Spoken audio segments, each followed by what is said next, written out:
You're listening to the Surgeons of Horror podcast. Hello, Michael. Do you remember Laurie Strode?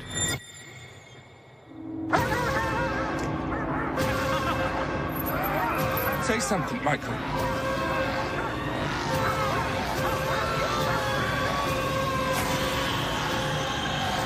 Say something! Happy Halloween, Michael. Hello, welcome to the Surgeons of Horror podcast. Its purpose is to dissect and discuss horror films, both old and new. We're nearly at the precipice of Halloween, and it's about time we kind of dug up Michael Myers again and take a look at the film that was released last year by Blumhouse Productions called Halloween, and in their attempt to resurrect Michael Myers again for a new generation. The dust has settled obviously for a little while. It's been about a year, but before we get into it and discuss this film, I should probably introduce myself. I am the host of the podcast. My name is Saul Murte, and I'm joined, a bit like Michael Myers, back from the dead for the Surgeons of Horror podcast, cameoing as he did before with us with the Halloween franchise movies, Ben Skinner from Movie Nerds. Oh, shit. Oh, you right? You Yeah, okay? I'm here. Oh, There was just something in my throat. okay. I'm here. I am here. You're In the here, man. flesh. You're in the flesh. You're in the flesh. It's good to have you back, mate, and thank you so much for coming good to be back. to cameo on this one, buddy. Because as I said, it wouldn't feel right talking about Halloween movie without you by my side. That's right. And a difference from the past is that I'm actually excited to talk about this one, rather than coming off the back of. I feel like the last few, at least, that we tackled, I was a shell of a man afterwards. So I feel good to jump in. I feel good to jump into a Halloween film that I'm mostly positive about. Yeah. Like, I mean, that's interesting too, because I guess that's how I was feeling last year when the movie came out. I actually genuinely felt a good buzz about this film, and I actually went to the screening. It was an advanced screening courtesy of Universal. And it was in the lead up to, and I had Jason Blum there doing a Q&A. That's right. I didn't have the privilege of speaking with him, but he was present for the Q&A, which was awesome for him to come out and promote the movie. But I guess that shows how passionate he was about this movie beforehand, and Blumhouse are a bit of a. They can't really do much wrong at the moment. They just have a certain way of tapping into the new generation's pulse of horror films, and sometimes that doesn't really click with me. But the point is that it does with the new generation of goers, and that's what they want. They want those. They're the people that go to these cinemas and watch the movies, and they're doing something right there. So yeah, I definitely went in with a huge buzz about this film, but also quietly nervous. I had the same kind of feeling. Definitely. Yeah. I mean, when it was first announced, did you really think that these two creatives, David Gordon Green and the guy who played Kenny Powers in Eastbound and Down, were going to be the ones to bring this back to life? No, not really.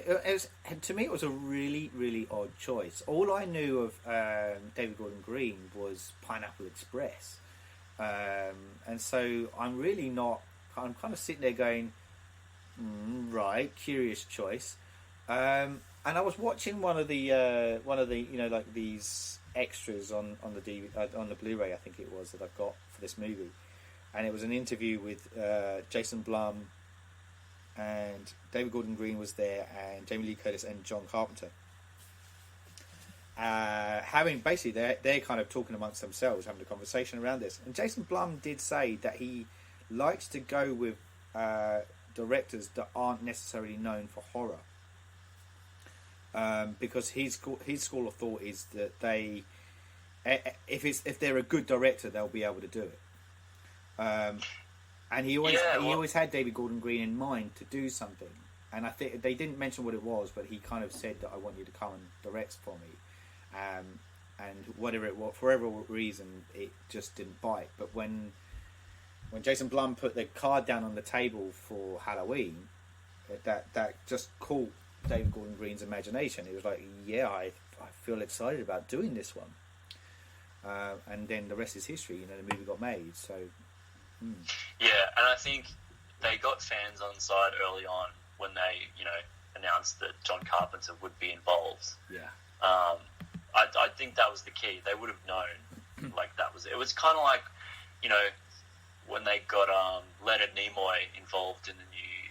I mean, it's different, obviously, because he's in front of the camera. But you put Leonard Nimoy in a Star Trek film, you're going to get your fans on side pretty quickly. Yeah. All this, it goes a long way. And, you know, how do you do it without his blessing?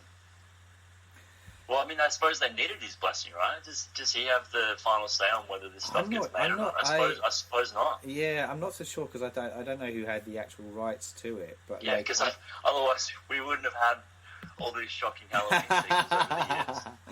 That's exactly right.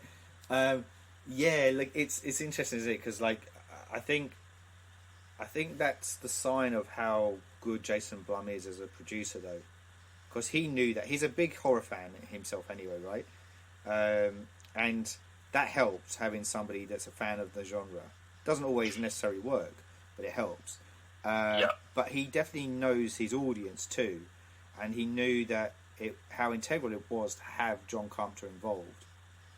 And I think it was Carpenter that just said I think he volunteered to do the music for it, didn't he? From memory, I'm pretty sure he was the one that said. He was probably touring. I know he'd been doing a lot of touring at the time. I think perhaps that was another blessing, is that he was a bit re-energized from that tour that they did, and obviously he worked on this with his son, right? Yes, that's right. Yeah. That would have been another thing for him, is that he could further his son's career off the back of this. Yes. And perhaps you may be able to enlighten me, but yeah, his son can then carry the torch on in future films. Who knows? Yeah, I definitely know. There was again, one of the extras on this thing was watching John and his son Cody tackling the score, and they basically, you see them you can see that Cody has a lot of admiration for John in the music, and he just said he watches his father, and it's just like he comes really animated when he's watching the movie, he improvises all these kind of sounds and stuff while they're playing and recording stuff down. Sounds quite fascinating. I mean, I know one of your big passions is film scores. Anyway, yeah, and I would recommend just a shout out to another podcast. So there's a podcast called Song Exploder, and if you look that up, there's a great episode on the Halloween themes, the original Halloween theme and the new one. Yes. And it's got Cody talking on there. I can't remember if John's on there, but they definitely pull it apart. And yeah, the admiration's pretty clear in that episode as well. They actually go into the detail about it, every instrument in the track and break it down. Wow. Obviously, it's all about the synths, though. And I'm kind of listening to that. Just makes me really sad that they never came to Australia and brought the tour out here. I know. I was so gunning. I mean, it's the same when we're on the other side of the pond. We don't often get those great acts come over. That would have been something else for sure. I would have so gone to that. But yeah, like you said, it was so integral that John Carpenter had a key role to play in this with the music too. And as soon as that music comes in, where in the opening credit, you just get that tingling all over you. Like, yes, this is a John Carpenter film. This is a Halloween movie. Yeah, and the theme's always been there through all of the sequels. Yeah. But it was always kind of reworkings, and he wasn't always necessarily attached. But seeing it here and the none too subtle vision of the pumpkin kind of reforming itself. Yeah. It's like they're turning back the clock kind of thing. Yes. I think you'd have to be pretty cold-hearted to not get goosebumps while that was playing. I loved that opening though. I know it was cheesy, but I just sat there and went, yes. Fucking yes, that's awesome. If it had just been that alone, I would have been happy. I'm just like, you've already done the job right there. Yeah, that's right. You won me over. That's cool. Just a side note for your screening that you went to Yeah. with Mr. Blum. Yes. I heard at that screening he threw a bit of shade on Whiplash, which he produced. But I heard that he made a comment about how he just didn't get it. Like, Yeah. When Whiplash first came across his desk, he's like, I don't get it. Yeah. That's it. That's my story. No, I thought you were going to add something else to that. No, yes, that is actually correct. He didn't get it. It was one of his offsiders who kind of came to him and said, I feel like this is a really cool movie. I'd like to get it produced. He didn't get it. Jason Blum didn't get it. You're right. But yeah, he kind of let this kind of guy go ahead and create it under the Blumhouse name, and it bagged them an Oscar. I just found that story interesting because, you know, if he doesn't, presumably if you're not into a project, you wouldn't produce it. You know what I mean? Like, I don't know if it was that so much. The way he was talking about it was that it was more. It seemed like it was more of a favour to this guy, to kind of just go ahead and make it, because I think he could see the passion in that guy. Right. Yeah. I only brought it up because it was just like, you know, it's such a like one of my favourite films of this decade, for sure. Mm-hmm. And I would have thought Mr. Blum would have, you know, a pretty good radar when it comes to quality projects. So I was surprised to hear that. Maybe his spidey senses only really apply to horror film. I think that's all it is. Other genres. I think it was more like, I don't think he definitely didn't bag out Whiplash. Don't get me wrong. I think it just was more not his vibe. It's not his kind of, like, it's not his kind of movie. He wanted to set up a production house that was about horror, and so that's where he's gone with that. And so it was very different beast. There are other films they've made that aren't horror, but that one stands out probably the most. And I'd definitely say you probably have to say that he is almost the Kevin Feige of horror at the moment, in terms of success rate and just his quality control. He's up there with Feige. 100%. And this is Blumhouse is kicking. Yeah, there's a lot of other little horror banners. You know, Ghost House is another one that I can think of. Ghost House. Yeah. I don't know. Is Platinum Dune still kicking around? Michael Bay's. I don't know, man. I don't know. I potentially, because no, I'm going back a bit now. I'm not sure, because I can't remember if they're the ones that spearheaded the attempt to ignite Leatherface, and, you know, back in Jesse Field days, you know. I thought it was created for that Texas Chainsaw remake. Yeah, potentially. Yeah. But anyway, I definitely Blumhouse kick everyone's ass. It'd be interesting to see where they go with The Invisible Man, because that's like their next one that's where they're teaming up with Universal to kind of produce that film, and they've got Leigh Whannell, Australia's Leigh Whannell, on board to direct that. So it's going to be and write it. So it'd be kind of interesting to see that development come about. Yeah. But anyway, that big side discussion there, which was important, because we are talking about the guy that's kind of basically reinventing horror for the new generation, whose name isn't Jordan Peele. So it's but yeah, with the film though, Halloween. Let me think. So yeah, so we were. It's fair to say we were both kind of semi-excited, semi-nervous about this coming out.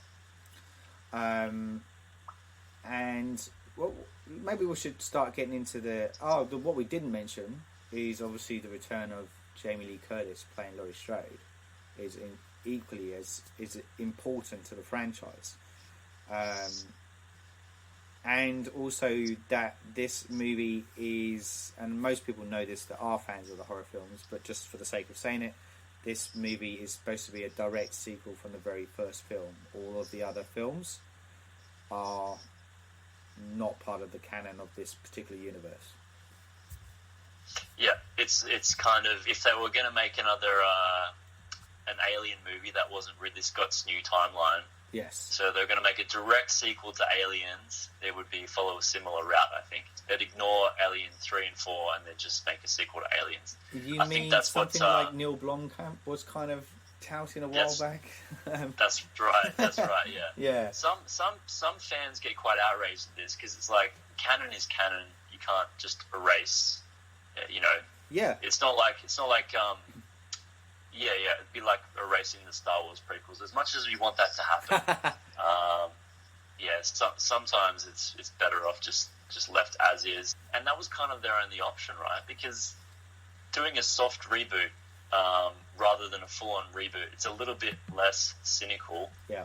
But I think it was the best option, right? I agree with you. I completely agree with you. Particularly, I mean, we've both been on the Halloween journey.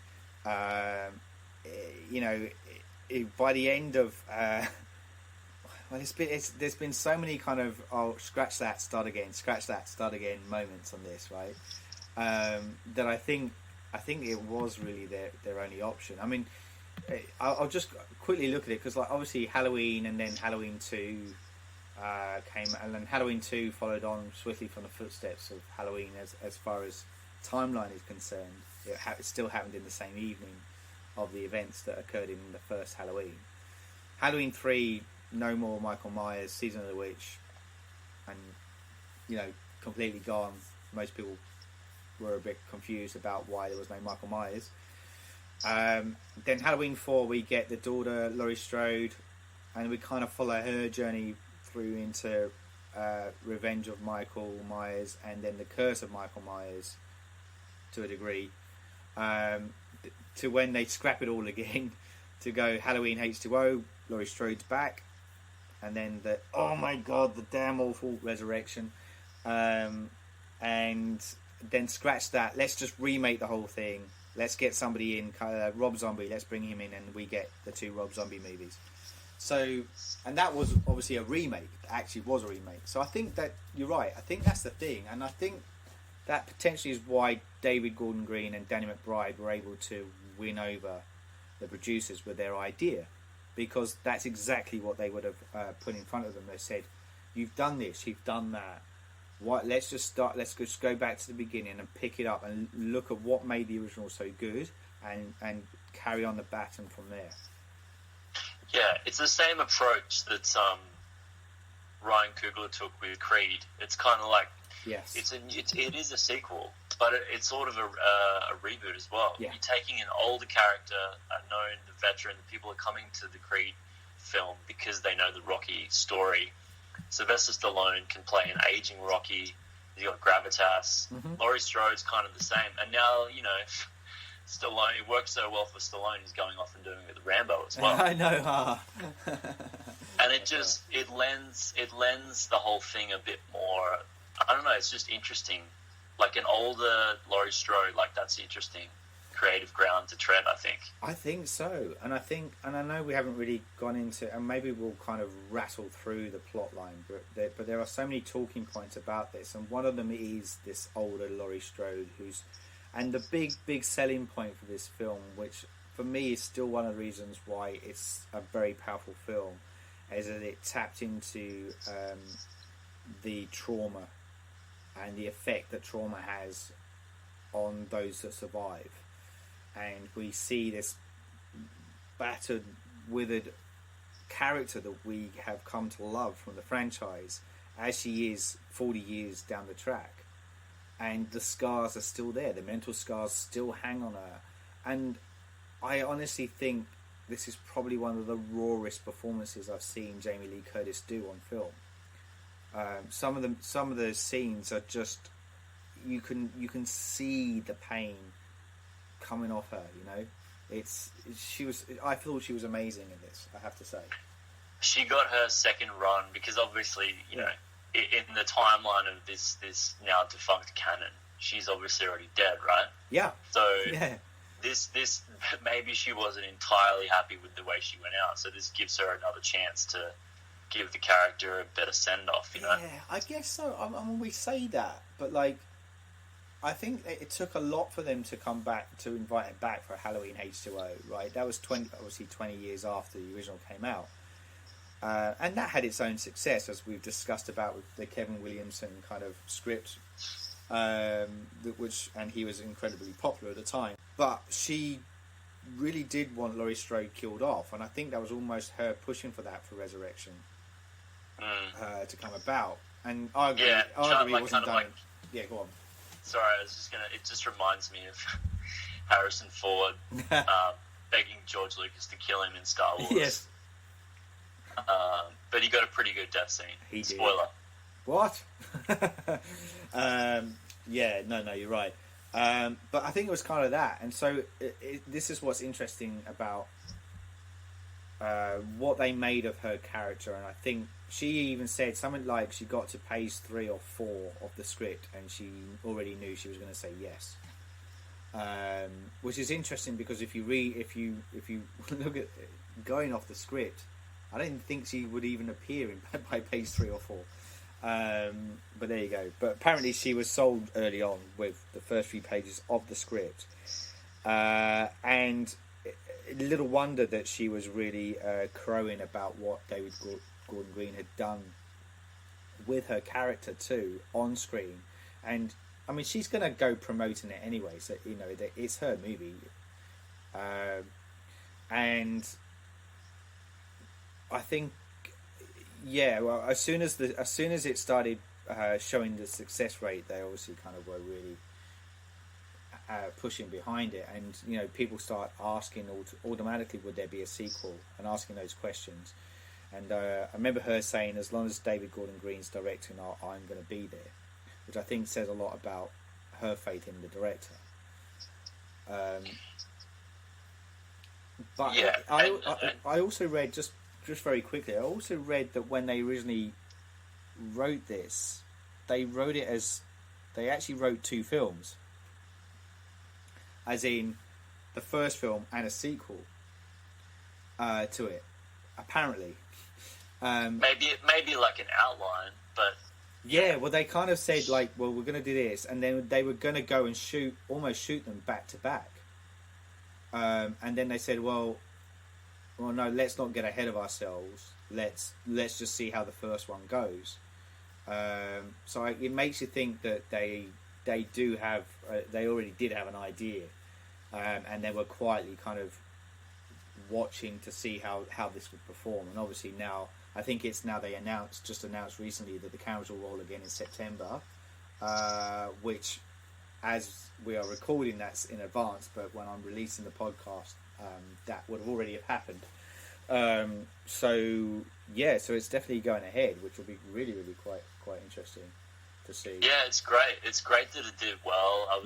I thought maybe there was a chance that the film would be good, but wouldn't perform at the box office, and then it would just kind of be this one-off, you know. Yeah. But it's great. It's great that they not only did a pretty decent job, but also it's got this new life. So obviously, I mean, I don't know how much of that audience is new people coming in, but the film obviously works for people that know the franchise and people that are coming to it for the first time. Yeah. And that would have been like one of the key things for not only Blum but the Green and I'm going to call him Kenny Powers. Kenny Powers. For the rest of his podcast. No, do. Because Kenny Powers and Danny McBride are the same person. Let's face it. They are pretty much. So the only thing I was going to just touch on that as well is, like, I think for me, that's what this film did so incredibly well, that it played to the new generation, but it also was a huge homage to the original film, with massive nods to it, and a lot of the shots and stuff that are used in it were deliberately poised in a way to kind of acknowledge the fans of the franchise, and I loved it. Every single time there was a moment, I was sitting there, I almost wanted to applaud out loud when I was watching this for the first time, because there were some great cracking moments in it, and I loved it, and I think that's testament to, again, the producers and the directors and the writers of this film. I think they just had that right balance it'll be a good question whether they'll be able to continue that tonally into the next one or not, or whether they'll leap off and try and create their own little little world, or create a new version of the film. What am I trying to say? I did read some criticism on this movie, was that that it didn't capture the atmosphere, the same kind of atmosphere as the first film. I think that was always going to be very, very hard thing to do. Yeah. I kind of know what they're getting at there. Yeah, but that might just be. I think a lot of that has to do with like the age you were when you watched it, and there was less just content in general. Like I don't know. At that point in your life, like, so I don't know. This reviewer could have been a young person, but I'm guessing that they saw Halloween at a younger age, and it was one of those first horror movies they saw of its kind. And then everything else comes out, and as time goes on, you get a little bit. Yeah. I don't know. You get a little bit just beaten over the head with a huge amount of horror movies that followed in its wake, and it's kind of like it's pretty hard for it to have that same atmosphere. It has to have its own kind of energy. Yeah. But I will say that I wasn't as scared by this movie as I was that original Halloween. Yeah.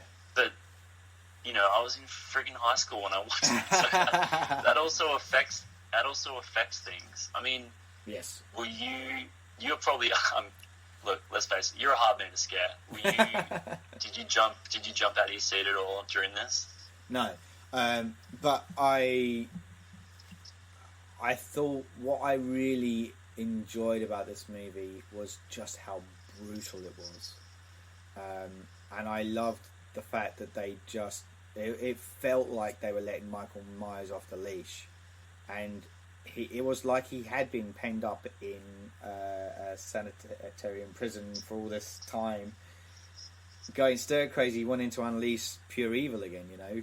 And the moment he does, it felt brutal. The whole scene in the bathroom, you know, where he takes it out on the guy and the two true crime podcasters, was really brutal, physically brutal, and that I found really quite jarring in a good way. And so I really enjoyed that part of it. I thought it's probably my favorite. That's probably my favorite scene. Yeah. Out of all the killing scenes. Yeah, I agree. So look, I know we've kind of been glossing around some of this, but let's try and kind of break down the plot a little bit, because we're almost about halfway through our record, and we'll try and rattle through it as best we can, and try and kind of maybe talk about some of the bits and pieces along the way, because it's a good kind of segue anyway, because we do pick up the movie with the two kind of, excuse me, we do pick up the movie with the two true crime podcasters. There's a guy and a girl. There's Aaron, Corey, and Dana Haynes, and they're being kind of shepherded into the Warren County Smith Grove Sanitarium. It is 40 years since Michael Myers went on his killing spree, and we also learned that he's about to be transferred into a new facility. Because that's going to go down well. And yeah, so we meet this couple who make a living out of doing these true crime kind of interviews, journalism kind of approach. It's clear from later on that they have enough money and a following to be able to pay, particularly in Laurie Strode's case, money to get her to interview with them. But yeah, we kind of get introduced to a new doctor who's kind of Dr. Sartain. He's probably a lot of people have really critiqued that character, I reckon, more than any other character in this film. As in negatively critiqued him, not the performance of the guy, just the actual turning point that happens later on, but we'll discuss that when we get to it. We do know that he is a former student of Dr. Samuel Loomis. He Donald Pleasance. Yeah, Essentially. and I'm glad they had you got to have a little connection there somehow Yeah. to such an important character for the series. Absolutely, and there are, I don't know how they got it, but there are recordings of Samuel Loomis as well in odd bits. I don't know whether they got that from other audio records or not. Well, you man, you're the super fan. Did you recognise? There were any pockets of of those it from because I previous know. films? I don't know. I'm wondering whether some of it was from Six, to be honest. Ironically enough, because we were talking about that movie the other day. But I could be completely wrong in that. But I felt like I thought I recognised some of it. But yeah, look, it's. What was I going to say with that? But I know that but the thing is, even Sartain, the guy that plays Sartain in this, his voice is slightly similar to Donald Pleasance's, deliberately so, because it's meant to be a slight homage to that kind of character anyway. I will say that he is great in a film called Winter Sleep, Oh, which you may or not have seen. no, I haven't. Yeah, he's really good in that. Okay. That was I think that was a big winner at Cannes a few years ago. Okay. But yeah, that's definitely one worth checking out for anyone who's a fan of world cinema. Yeah, I should probably say his name. I'm going to try and pronounce it. It's Nihat Haluk Bilginer. His origin is from Turkey. And he was in EastEnders. Seriously? Jesus. Well, yeah, I'd probably yeah. don't let that put you off the Can't trail. win I it till think, EastEnders. Yeah, I think the year that it won Cannes, I think Tarantino was overseeing. He was, what do they call it? Yeah. He was on the panel. He was kind of overseeing the judging. That's and right. I think Winter Sleep's very dialogue heavy, so I'm not surprised Tarantino was a fan of that film. He won A lot best. He won best actor at the for Pesky Prize at Palm Springs International Film Festival. Just had the one off the top of your head there, Sol. Yeah, of course. I was just looking it up, obviously. Yeah, cool. But I liked his performance. But I will get to the what was so contentious about his role when we get to that kind of turning point in the movie. But yeah, so we're following these podcasters. They go into it's the scene you see in the trailer essentially, and I played a snippet of it at the beginning of the podcast. And we see them going into this kind of checkerboard kind of place where all the prisoners are chained to the floor and they're only standing on these like red squares. We have Michael Myers with his back to us, and it's the Michael Myers, as in Nick Castle, who played the original Michael Myers in this scene, and the way it's shot from behind him. And we have the infamous bit where Aaron pulls out the famous mask to try and evoke a reaction out of Myers, and we get the whole "say something" thing going on. What did you think of that as like the big opening? I mean, obviously a lot of it was we saw in the trailer, as I said, but how did you feel about watching that kind of opening? I don't think this has any bearing in reality of what it's like in these kind of institutions. But yeah, it was a bit. I thought it was bloody awesome. Like, I just love that visual of the checkerboard. I'm just like this is a really inspired like production design, and there's a reason why they use this in the trailer, like they feature it heavily, because it's just so off-putting with the dogs barking and all like the quick cutaways to all the other kind of inmates yammering away. Just really well edited scene that just builds the terror, and you really feel the fear in their eyes, when they're trying to talk to him. Yeah, that's right. There's that sense of foreboding, and from everyone. Even the mad kind of prison mates. There's this anarchy that's brimming under the surface, waiting to be unleashed, and I think that's exactly what builds the momentum of.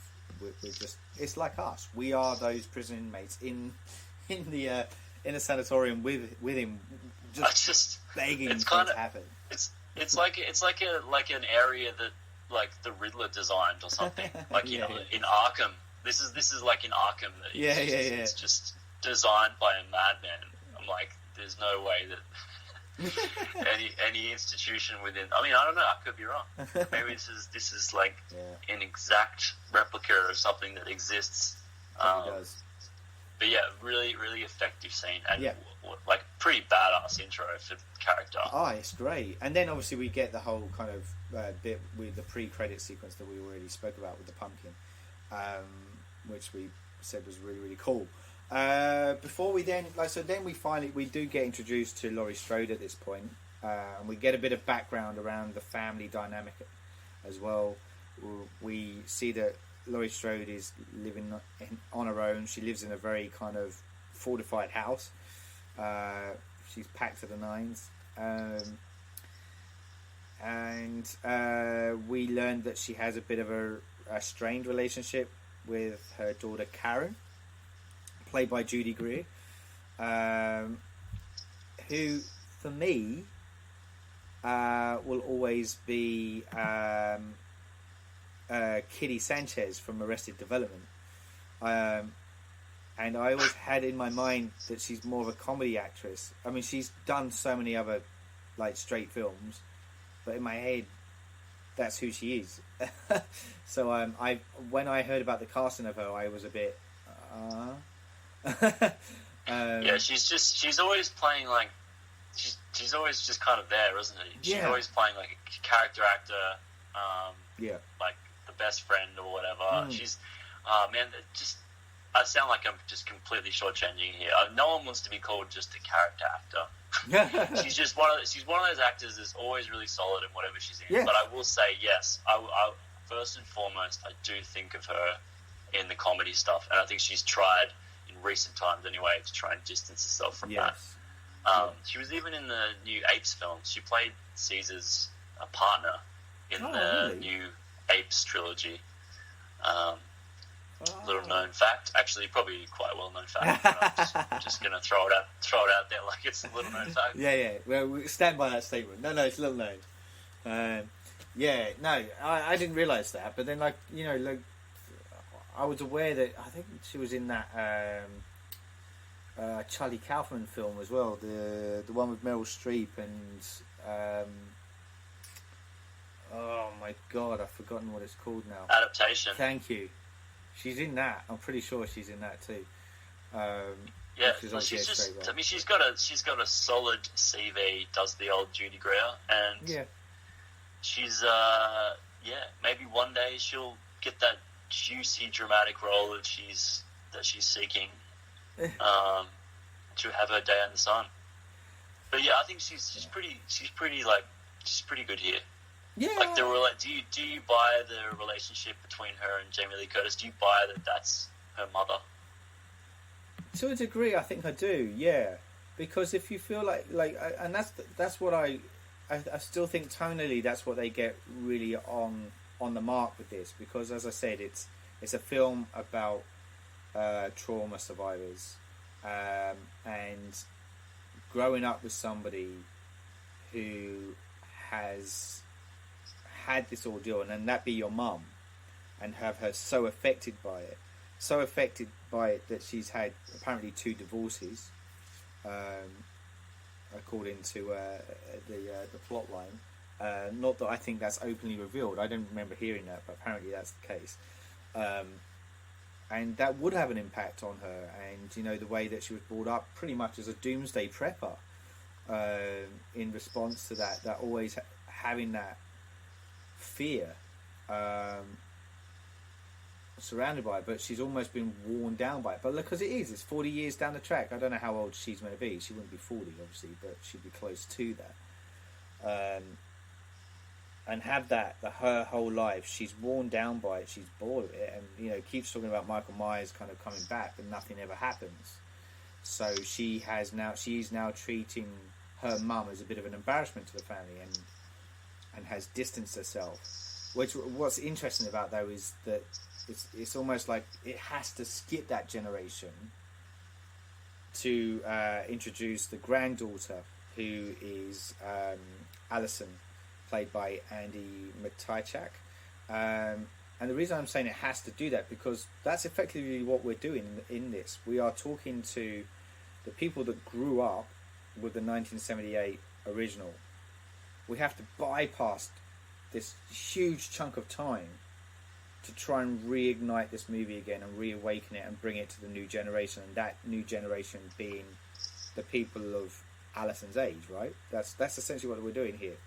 And it has to be, Alison has to be the one that's the compassionate one that understands or has that connection with Laurie Strode.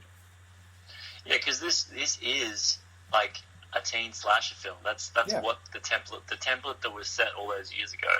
So it makes sense that we're meant to, that's the character that we're meant to like spend the majority of our time with, Yes. I think it's a bit more evenly split. I think Jamie Lee, obviously, as the film goes on, she gets more and more screen time. But this is definitely more weighted towards her character, as it should be.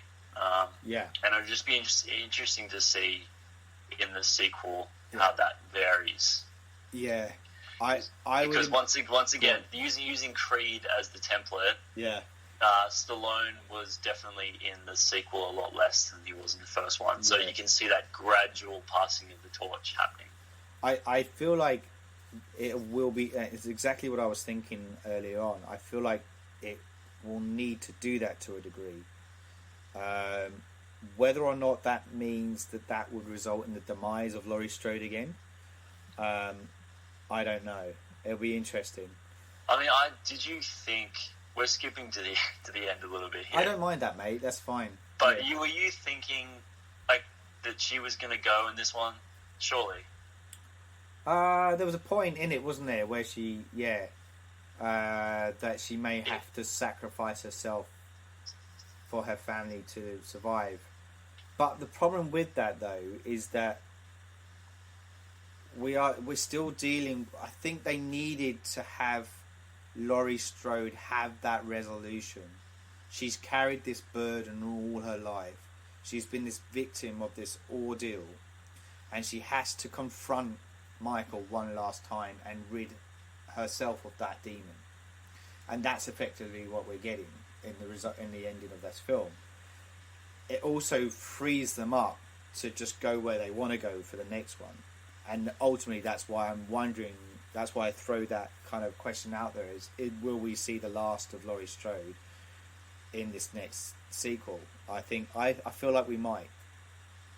But do you think there's any possibility, or there's any way this story can go in which Laurie Strode simply gets to walk off into the sunset, Paul Walker style? So, that was a bad example. Oh my word! Right. Well, he does. All right. I don't know, man. Because look, the thing is she's lived with this for so long, and she's a grandmother now. She's she's late 70s in this, 76 or so. I'm just spitballing a number out there. I don't know if that's correct as the age. I don't think she would know how else to be once Michael's gone, and that might even be how they play the opening of it. Like she doesn't know how to be. Like she's shown signs of suicide in this film. There's a bit that's actually cut out. One of the scenes they cut out, you really see her contemplating that. And what happens when you are so immersed in something, have been so scarred in something, and to finally have that gone? How do you fill that void? What do you fill it with? And I think that would be interesting for them to play with that at the beginning. Definitely. There's the idea. I'm sure if that happens, then you're entitled to some sort of royalty, I feel. I've said it here first. It doesn't matter that they're rolling the cameras in September, but there you go. Yeah, cool. But what did you think of? We've spoken about Judy Greer. What do we think of the new Jane Alison? I was going to say Alison Strode. She's not Alison Strode. Alison Nelson. Yeah. In this. It's just everyone. I think everyone's just fine in this movie, apart from outside of Jamie Lee, and everyone's just fine. Yeah. I think, which is absolutely fine. Like everyone's ticking the box here, and in fact, I would have thought that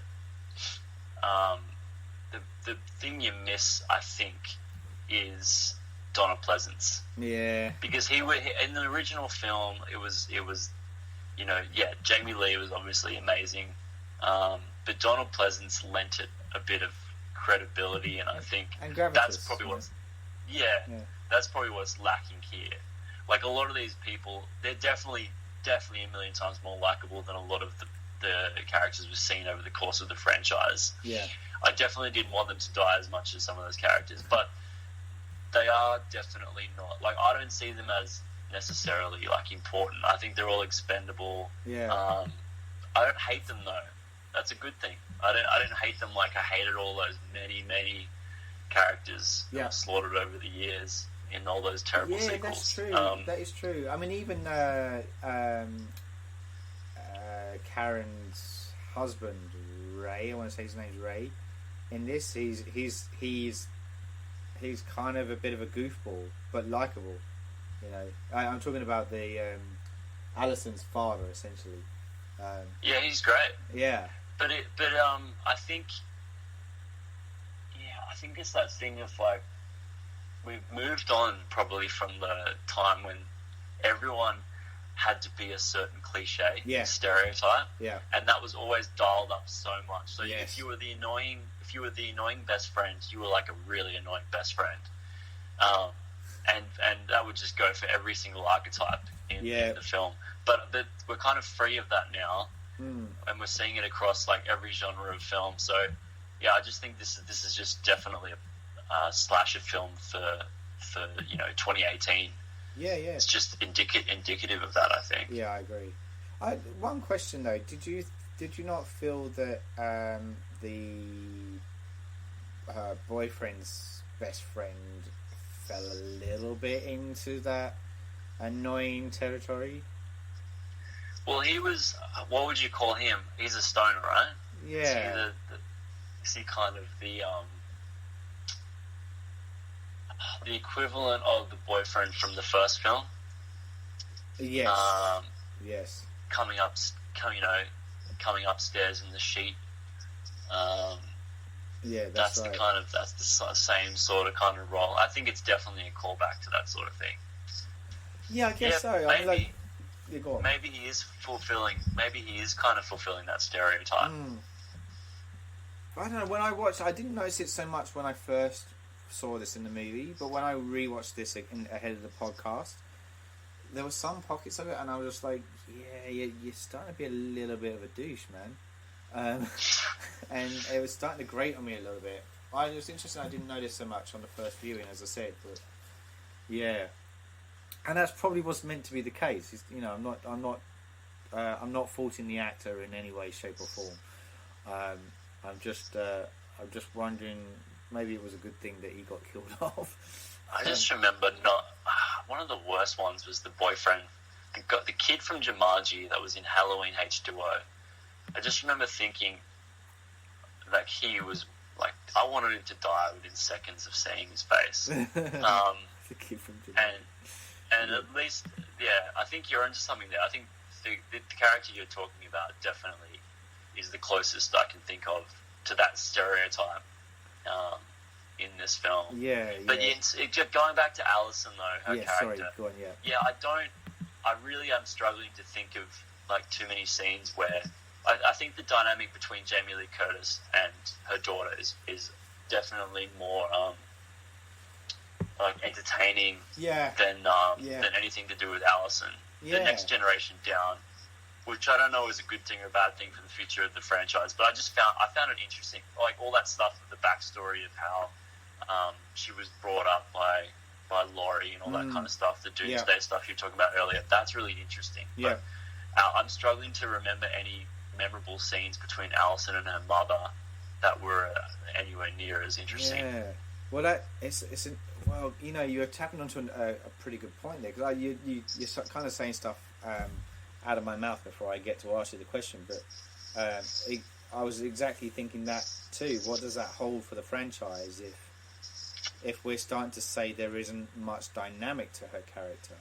Well, I mean, you said it before, like, you had to remind yourself what her character's name was, Yeah. right? So Yeah. that in itself, you want to create these characters that hopefully at least people will remember. Yeah. At least remember their first name. And that's, like, it can be done. Yeah. There's instances in, like, recent horror where, you know, a heroine can be memorable, or a male lead can be memorable. Maybe there's just too much. There's only so much screen time in this film, Yeah. and a lot of that has to go to Laurie. Yes. And to her Understandable. daughter. There's not much time left over for that. Yeah. I know, it's interesting though. It really is. I am now wondering where they're going to go with this. I'm presuming like they're going to release this. They have to release it next year, huh? Halloween next year, 2021. Oh, hold on, 2020. Sorry. You'd think that's when they're going to do it, but yeah. So still a far cry off yet before we actually. I mean, we'll probably start seeing some by the time this is rolled out on air. For people to listen to, we probably would have already seen some stills kind of leaked or pushed out there from on set. Are we gonna talk about the sheriff? Yeah, we should. He's the next guy we should talk about. Deputy. You mean the sheriff or the deputy? Sorry, Officer Hawkins. Yeah. Yeah. Will Patton. I just want to mention again, like, the definition of character actor. Like, I feel like this dude has played his fair share of like law enforcement officers. Yes.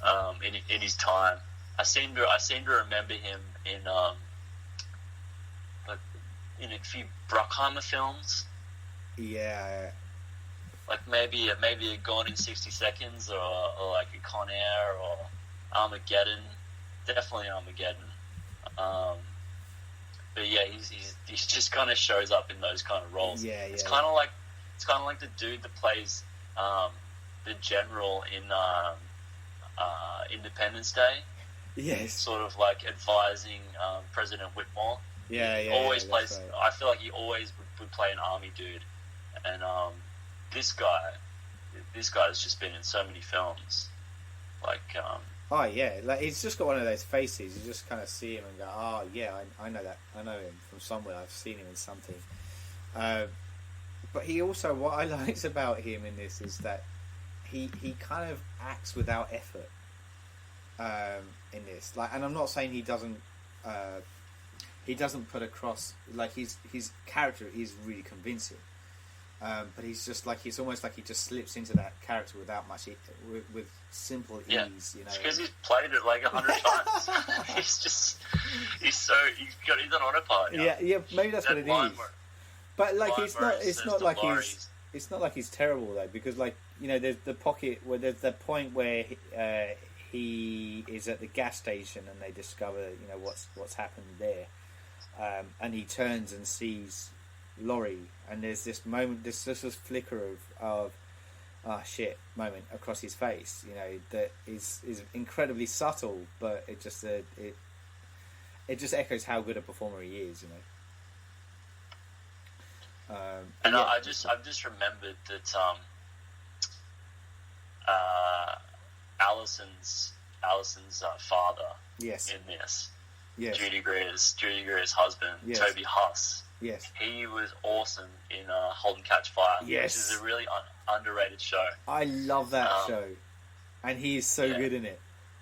Yeah, it was kind of like it was all about like the early IBM kind of computer That's right. days, like fictional characters, but definitely based in a lot of real life examples of It's- like that early computer boom. Yeah, what I love about that show is just the way that every time you think, oh, they're gonna get their way out of this, they fuck themselves over every time. You're just like, oh my god, it's so cool. Yeah, it's great. Yeah. It's great. It's like I'm pretty sure it was on the same network as Breaking Bad.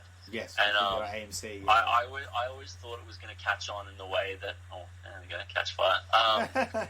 In the way that Breaking Bad gained momentum as it went on, but it never kind of did. It was a little more niche. Yeah. Had a great soundtrack. Oh, I love the soundtrack too. Just yet another recommendation for our listeners out there to add to that list. We'll put it in the show. We'll put it in the show notes. We will. So let's take a look. So we've kind of seen the family dynamic, and that's been kind of cool and interesting. We basically have the next kind of bit is where we see we get the doctor coming on board the bus, and we get this really. Actually, I really love this scene. The way the dynamic between the father and son in the car is really, really cool. And it's really quite heartwarming, their relationship, and as they then pull up to what they then see is a bunch of escaped convicts from the nut house in the white robes and stuff, walking aimlessly around, which is a massive nod to the first one. I don't know if you remember, Ben, when we first get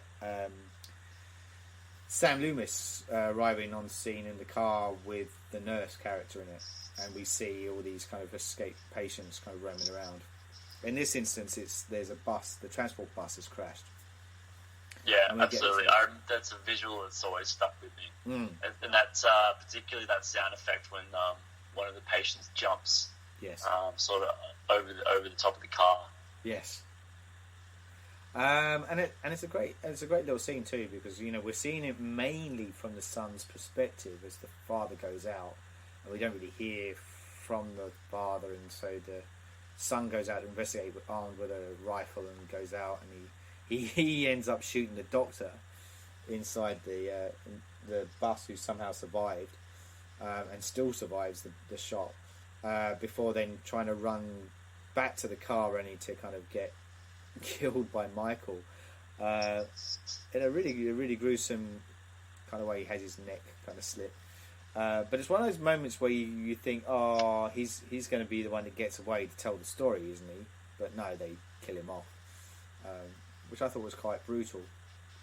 And then we pick up the story again with our man Deputy Frank Hawkins turning up to the site, essentially, to see the damage that's unfolded.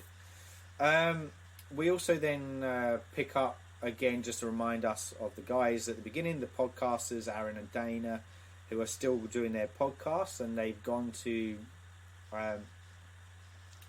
the grave of Judith Myers, Michael Myers' sister, the one that we see killed in the original opening of that film.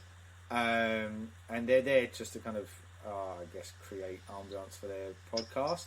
We do see the caretaker see an ominous figure in the shadows in the background, which is Michael, who's watching over them. And he follows them to the gas station. And then we get that whole kind of scene in the gas station, which you said you really loved. And it's again told with the Dana going into the women's toilets, and Michael we see the boots of Michael coming in, and that kind of really kind of gruesome scene there, and it keeps cutting back to the Aaron character who slowly realizes that the gas attendant has been killed and the mechanic has been killed, and then he makes his way back into the bathroom just in time to get bludgeoned completely. And this is a really, really brutal scene, and you said you really liked it. What did you like about it, Ben? The teeth. I think that was that was a great touch. It's just that visual. Like when I think about this scene, I just think about those teeth hitting the floor, and it's just that's what horror films like when they do things like that, and they have visuals that just sear into your memory. Yes, that's what stands out to me. And I know that this is a little bit referencing, perhaps. I don't know if it's referencing or if it's just copying a scene from H2O. Yeah. I feel like there's a similar sort of scene in H2O. I mean, there are similar scenes though. Even in Scream, it has it. Where a cubicle scene. Yeah, you know what I mean. It's a kind of has been played on, but they do it in just a way that's slightly more harassing and it's full on. I just like when they take something that a lot of people do every day. Yeah. So a toilet cubicle is quite, a relatable place for a person to be. Yeah. And you just, what the fuck would you do if someone drops some teeth on the floor over the top of the cubicle? That like relatable moments like that, and you just put a twist on it somehow.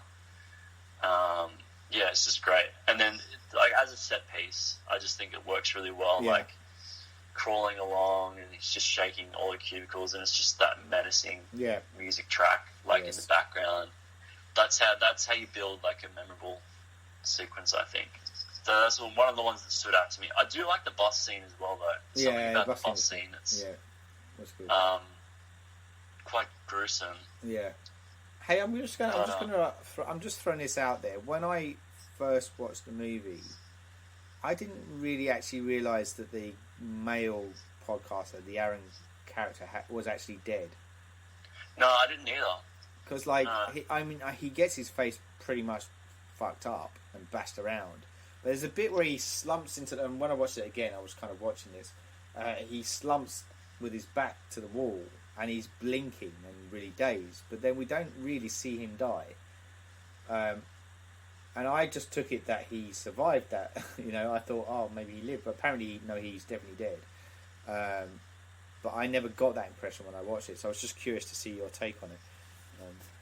No, I had the same feeling. Okay. I didn't know whether there was some deleted shot or something. Yeah. But I thought the storytelling there was not quite clear. No, I agree. Okay, good that we're on the same path.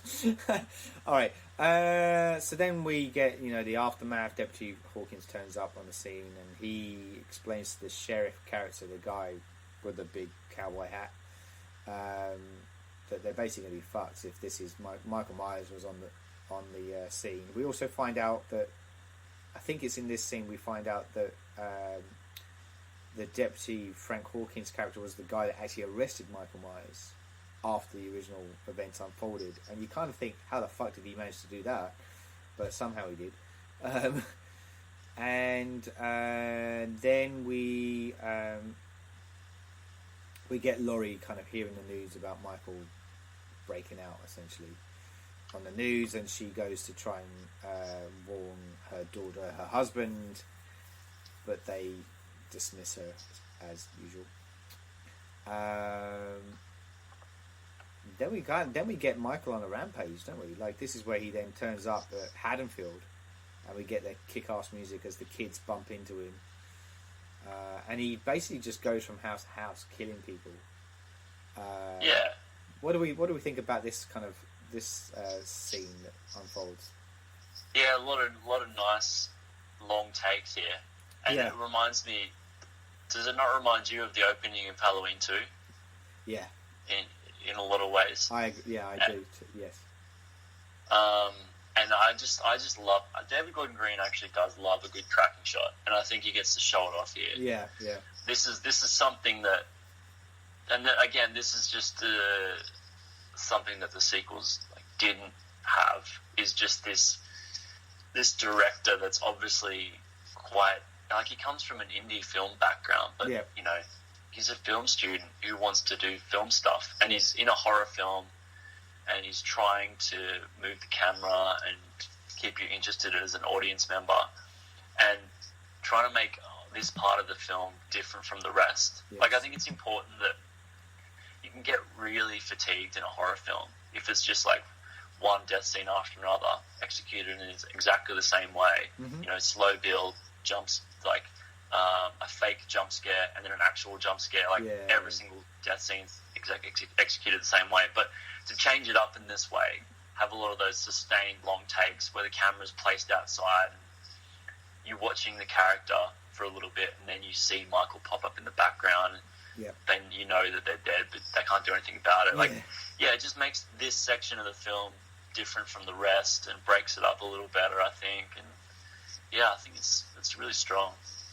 It's interesting to say about the Halloween 2 similarities as well there, Ben, because I don't know if you remember, but there's a couple that he watches, an older couple, and one of them's a nurse, and her husband or partner goes back in the house, and you think maybe Michael's going to target her, but then the husband comes out and they get in the car and drive off.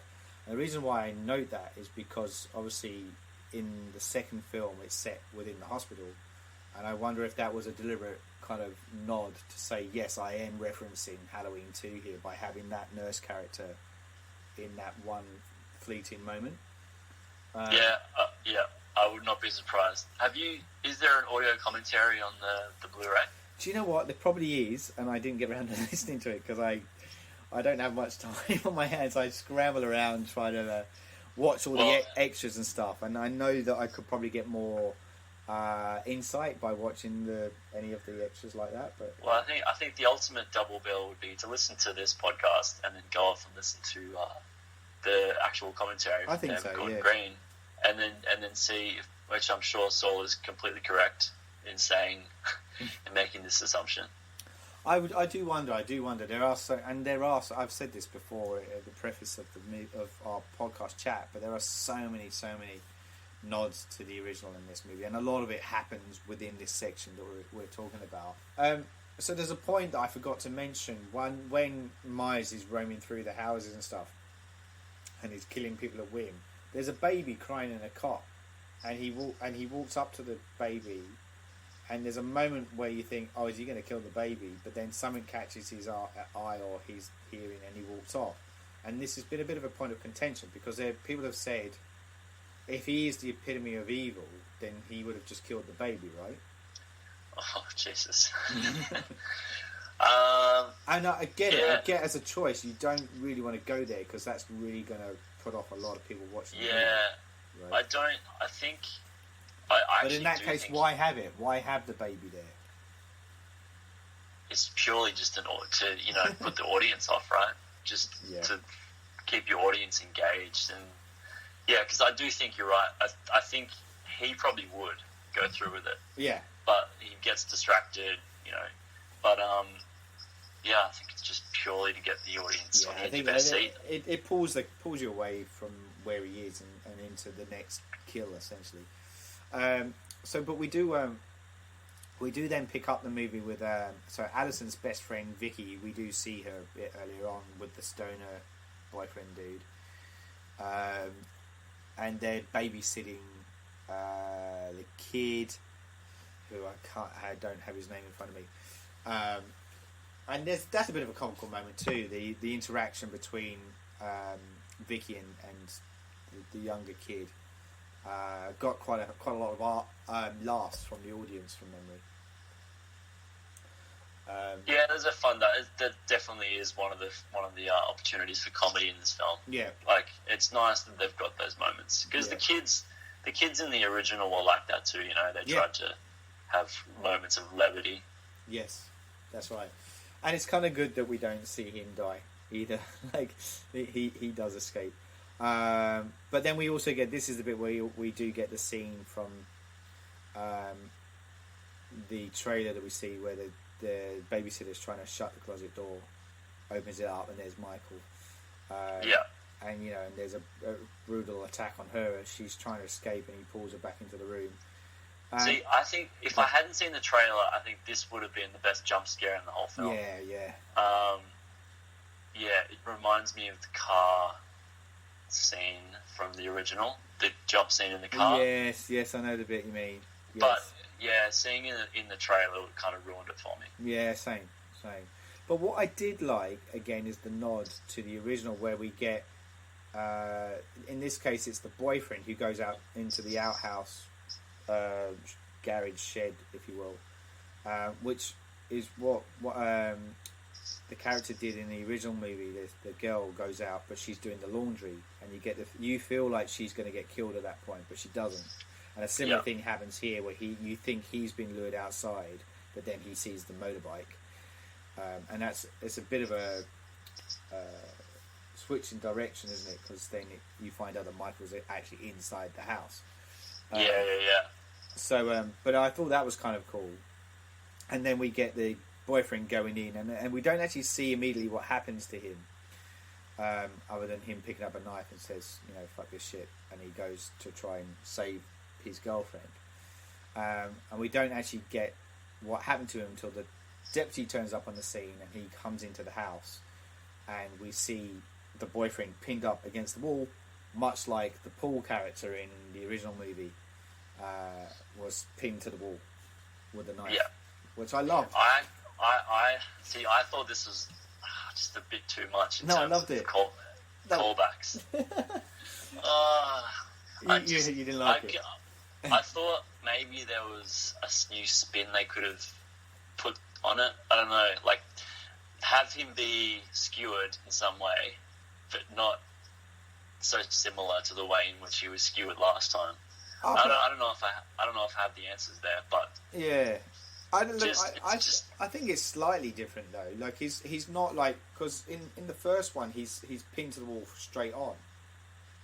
And we get that moment where Michael's observing his creation in wonder, what he's just done. Whereas we don't obviously get that take on it, but we get to see the kid pinned to the wall, but he's side on and through the head. So it's a very different kill. It's just done in a similar fashion. Yeah, I think when it's I put this under the category of like a knowing wink to the audience. Yes. Oh yes. It and is. If there's too many you can get away with some, but I feel like this is just one big huge wink. But anyway, maybe I'm being too harsh there. Maybe this was what the fans wanted, and they deserve to see this kind of thing happening. Did it get like a knowing little chuckle from the audience? I got a knowing little chuckle from me, that's for sure. But I liked it. I sat there and went, oh yeah, I thought that was really cool. I thought it was a cool little moment. And to me, it almost rounds out that little section. These are all where the nods happen, and that was the end of the nods, really. And then it picks up in its own right again.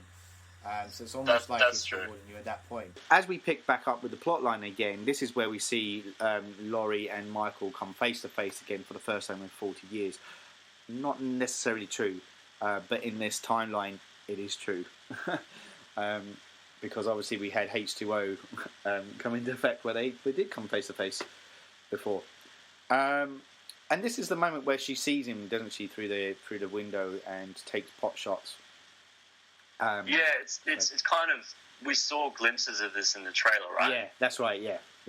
But so we kind of, I don't know about you, but when I'm watching a film, I'm always waiting, checking off in my head all the little moments from the trailer. I'm just like, we haven't seen this part yet. This must be in the third act. So I was waiting for this kind of moment, and I presumed this would be sort of third act, but we're not quite there yet. So, but I think it's good to have a confrontation because, people have waited a long time. Yeah. So it's nice to have this little prelude of in the lead up to what happens later. Yeah, I agree. I think it's just that little bit of what am I trying to say? It's just that little hint of something to come, isn't it? And it's and we have to have that meeting before because it confirms to her that everything's real. He's real. Yeah. The boogeyman is still real. He's still. I mean, she knows that, but it just cements stuff. Like she knows that she is going to have to come face to face with her past again. And also, we've spent all this time with these new characters, other characters. But let's not forget, this is the real reason people are watching this film. Yeah. Is to see Laurie Strode go up against Michael Myers. So this is what we've been kind of waiting for. Absolutely. And I think Jamie Lee Curtis plays this really well. I agree. There's a lot going on behind the eyes. in Jamie Lee's performance in this film. To contrast with Michael Myers, where nothing's going on behind the eyes. That's right. Yeah. I like that. No, I agree with you, and I don't know. Can't remember if we mentioned that earlier, but Jamie Lee Curtis's performance in this is amazing, and it's raw and it's edgy. I hate the word edgy, but I've used it.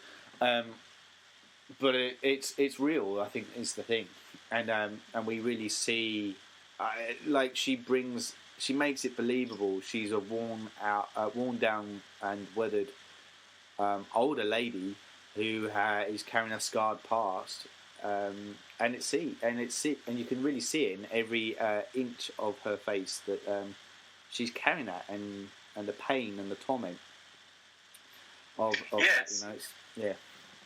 And it's just, enhanced by the fact that Jamie Lee Curtis she's on in years, and she's experienced all this stuff, all this pent up over time.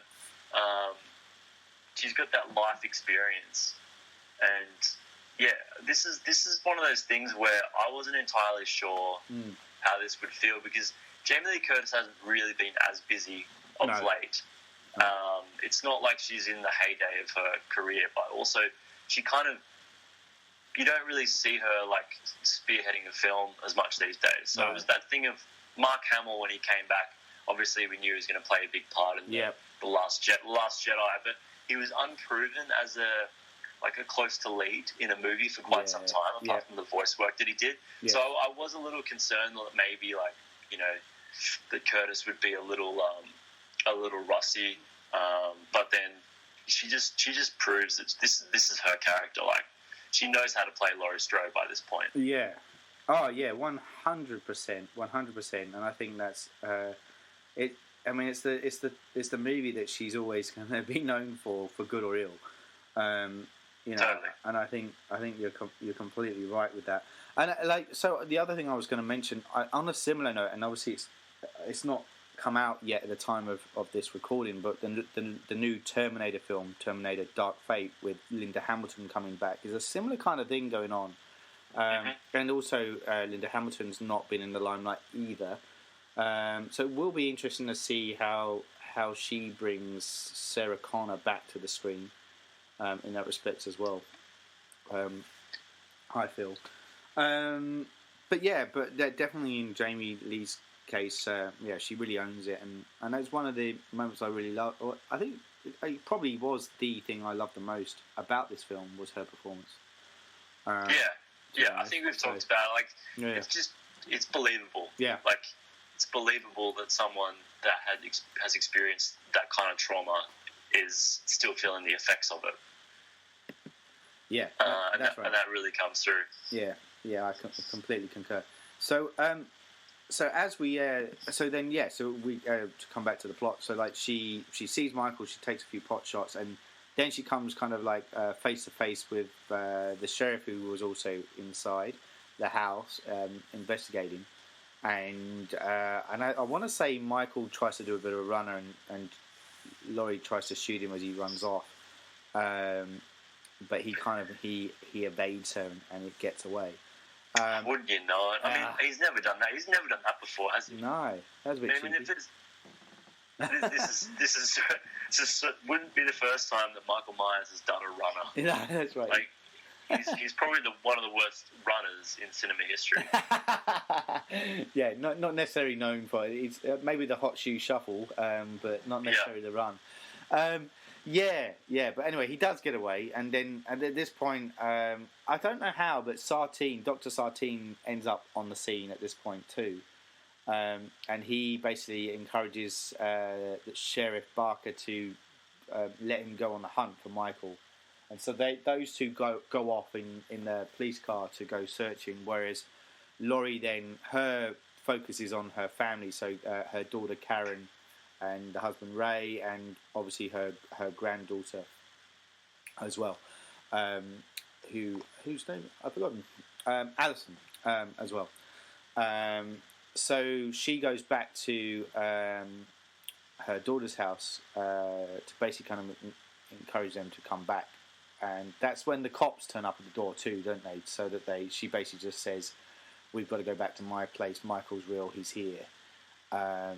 And where's Alison? And obviously Alison's out at the prom night with her boyfriend, who, again, I'm going to forget his name too, because to me he's a bit forgettable. Alison is at the prom with Cameron, and they do that whole kind of thing where they're dressed up as Bonnie and Clyde, but the gender reversal thing, which I didn't mind so much, even though it could easily be quite daggy, but I felt like it fit kind of nicely with their characters. then at the and they do a bit of a. I'm going to ask you this question as well, right? Because it's obviously set in today's age, and it's one of those kind of cliche things with movies is like, why don't people just call up on their mobile phones and get in contact with one another? You've got to somehow get rid of the mobile phone so that Alison doesn't know she's in danger. And in this instance, she has an argument with her boyfriend Cameron because she catches him kind of snogging some other girl. And they're having a big argument, and he takes the phone off her and throws it into gloop of some kind, like porridge, not porridge, some kind of gloop. Some kind of liquidy substance of sorts. Yeah, that's a bit like, I don't know if Americans got it, it's kind of like a bit of a mousse trifle thing anyway. Whatever it is, that means the phone's fucked and it's gone. So that's kind of how they get around her not being contactable. Do you think that was a believable plot device or not? Well, I think it was a solve that they would have come up in the writers' room. Yeah. And they're like, oh well, they're at a party. They're at the prom, and like it makes sense, I guess. Yeah. But I don't know. I feel like I can get past those sorts of things in horror movies. Yeah. Like, if this was maybe another genre, but stuff like that I can kind of excuse as long as it's not, too dumb, which is definitely experienced that in previous Halloween films. Yeah, for sure. But yeah, it didn't particularly stand out to me at all as being like. No. I mean, it makes sense, right? Yeah. You need that tension, and with a mobile phone, that tension is very quickly released. Yeah, and you got to get him away, her away from him, as well, and a reason for her to leave the prom, and so she does so, and she's joined by Oscar, which is essentially Cameron's best mate, as they walk home. Yeah. And then Oscar tries it on with Alison, and she basically tells him to fuck off. And she goes off, and then this is kind of like in some kind of back garden, isn't it? They're climbing through like lots of back I couldn't gardens. figure out what this was. Is this like an oval, or is this like a park? I thought it was someone's back garden, but I could be wrong because there is a big gate, isn't there? Well, it's kind of maybe like, it is a park. When you've got common area behind a row of houses, that's what it felt like to me. Yeah. But you have a space that doesn't really belong to anyone, but all the neighbours kind of use it. Yeah. I don't know what they call that in America, but in Australia sometimes it's called a nature strip, or just stand Cameron fucking in the nature strip there. Yeah. Yeah. But yeah, he things don't turn out so well for him though, do they? No. Well, he did that dodgy move on Alison, so he's already and he's drunk and he's drugged up to his eyeballs. And I didn't like his character. He was annoying, so I was quite happy for this event to unfold, to be honest. And it's kind of again, I quite like this moment too, because it's the security lights come on with it's a sensor motion thing, isn't it? So every time he moves, the light goes on, and of course Michael Myers turns up, and the light goes on, and he sees him. This is great. This is one of the moments of the film that I really stood out to me. Yeah. As like when you're sitting down and trying to come up with like creative kills, like this is the kind of thing you want, right? You pick something from everyday life people can relate to, and then you go, what if? Like, people know what a security light is, but what if there was a killer that was slowly approaching you at the same time? It's just I love this shit. I love when they just like choose something that everyone comes across in their day-to-day life, and then they throw a fucking madman in the mix.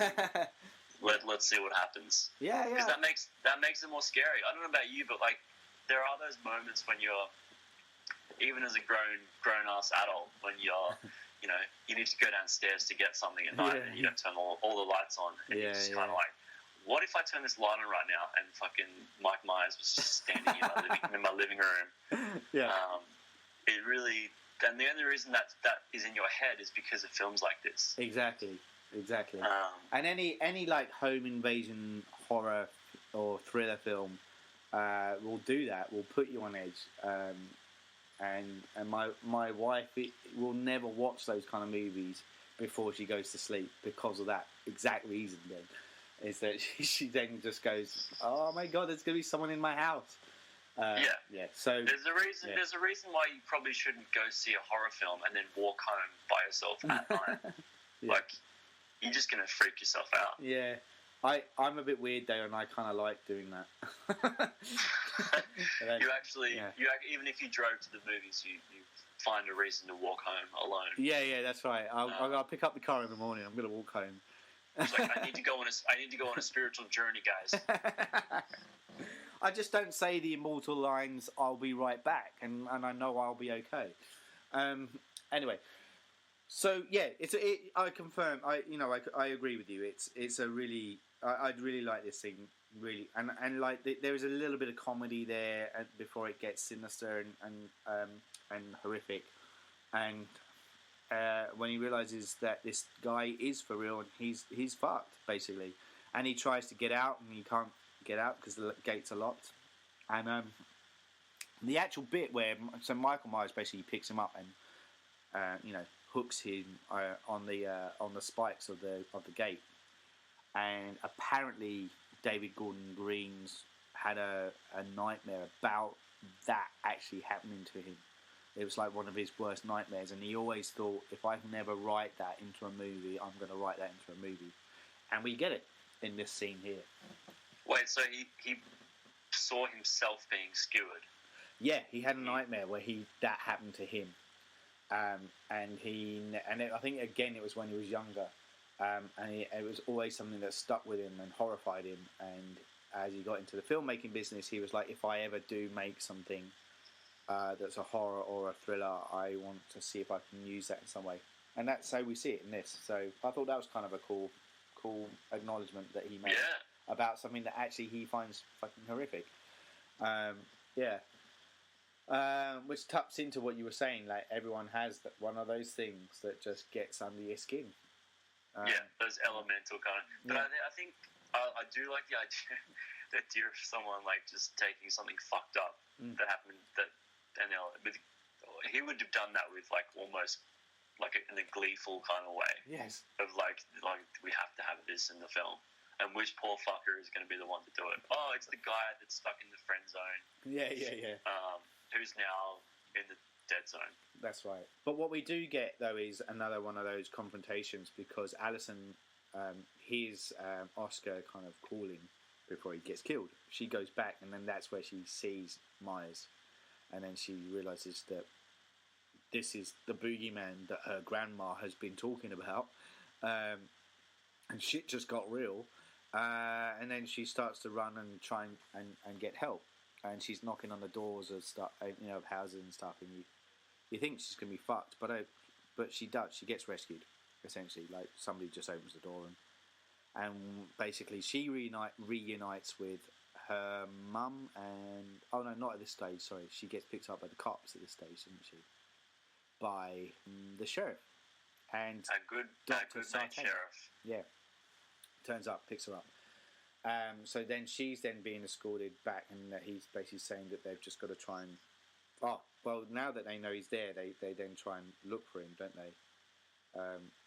And hunt for it. So in the interim, Laurie has gone with her daughter Karen and Karen's Karen's husband Ray back to Laurie's home, which is basically... Fort Knox. It's she's locked it up, and it's got all these. How would you call it? It's a doomsday prepper kind of household, really, essentially, isn't it? Yeah, it's the McAllister residence on Christmas Eve. Yes, basically. Yeah, that's exactly right. Minus the micro machines all on the floor. Yeah. Yeah, so, and that's kind of like what she set up, all these kind of booby traps and stuff, because she's been waiting for this moment to come. And they lock themselves up inside. There's a couple of deputies that are supposedly keeping watch outside as well. for the event to unfold. We then go back to Laurie and no, not Laurie, Allison and the sheriff and Dr. Sartain, and that's when they find Michael Myers roaming around as he does, and Doing a runner. He's still running, and that's just a weird image. Anyway, Yeah, I can't. He's not exactly. Yeah. Like the T-1000. yeah, that's right. And as they see him, I want to say he's in the middle of the street, and I'm trying to remember now because it's a while since I've watched it now. But yeah, no, I want to say he tries to run him over anyway, but Sartain kind of basically stops him, and he basically turns around. This is the reveal which some people said was a bit controversial, and it may have turned a few people off. But this is the reveal where Dr. Sartain isn't all he's cracked up to be, and he basically turns around and kills Hawkins, and then reveals that he's been fascinated with Michael Myers for a long time. See, Donald Pleasance would have never done this. No. Yes, Loomis knows better than this, but that I kind of like that. Yeah. I kind of liked it. Like, what was the controversy? The controversy was that it was too much of a character jump, or is it a betrayal to the medical profession?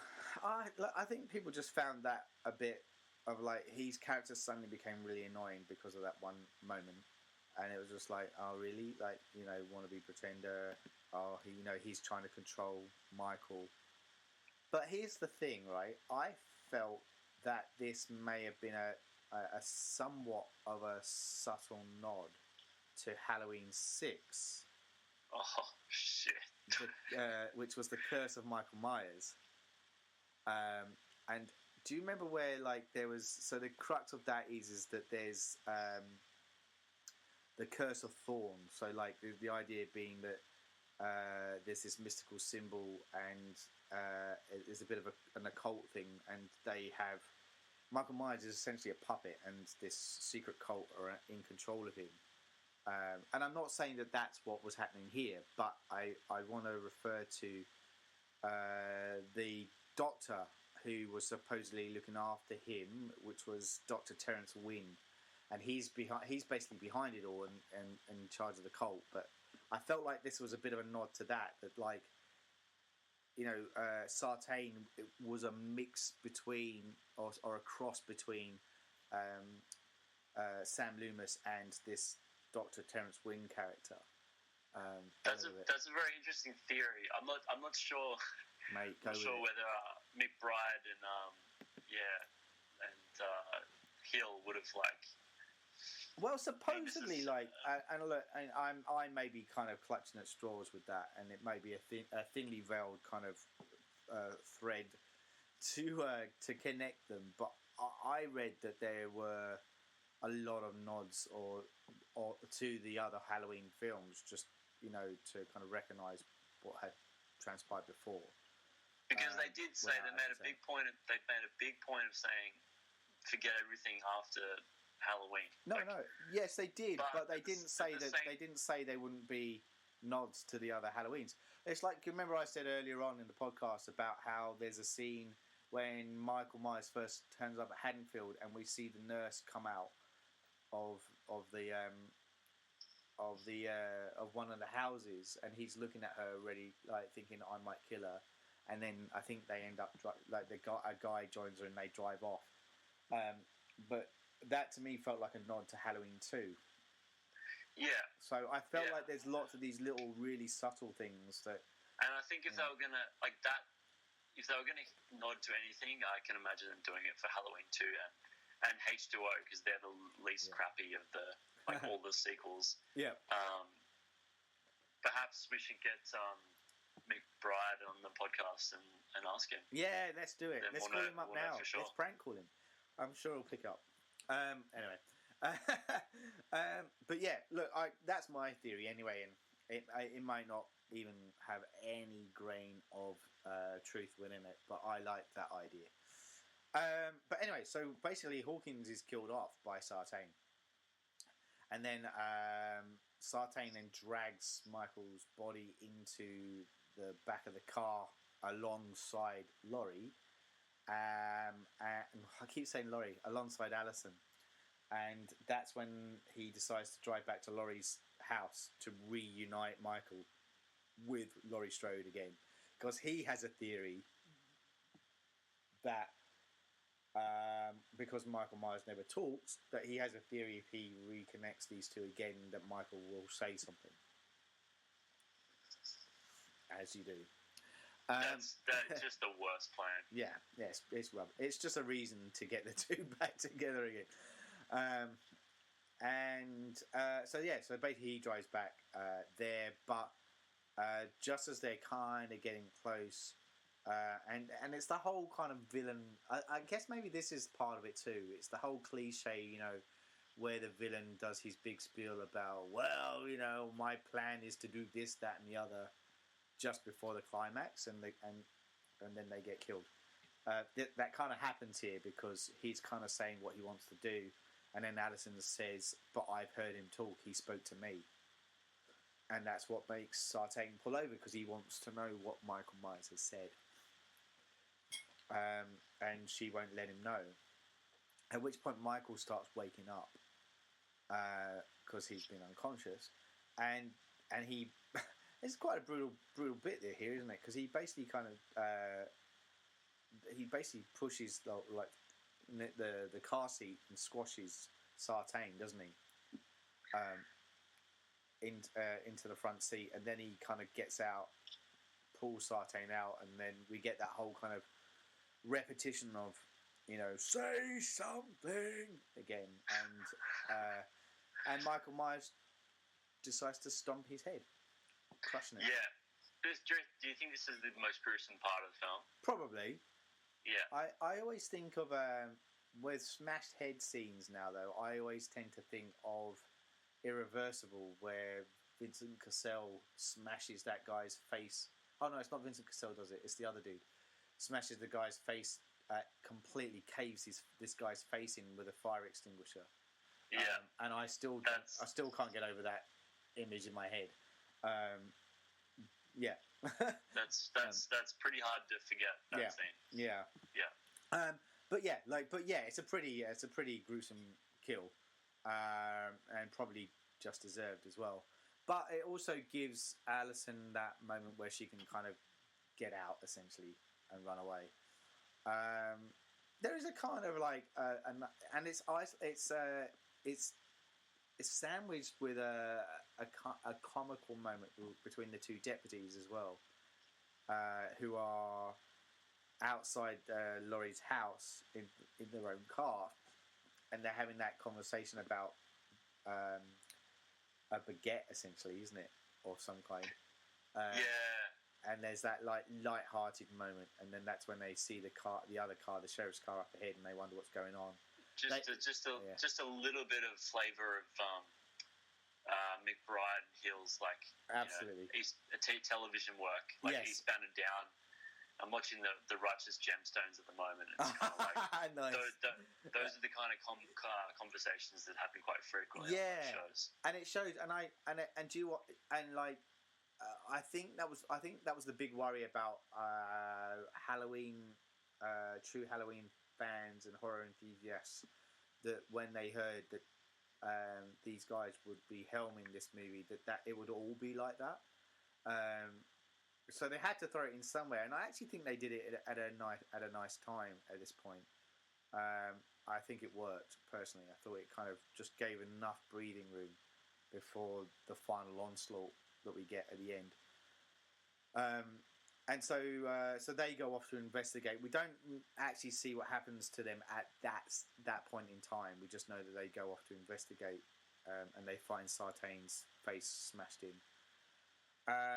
And we have Allison kind of roaming around in the backwoods trying to get away at the same point, and then Michael somehow he turns up, doesn't he? He turns up at the house at the point where, and I'm going to forget the husband's name now, Dave, is it? No, not Dave's the stoner, I keep saying that. Toby Haas.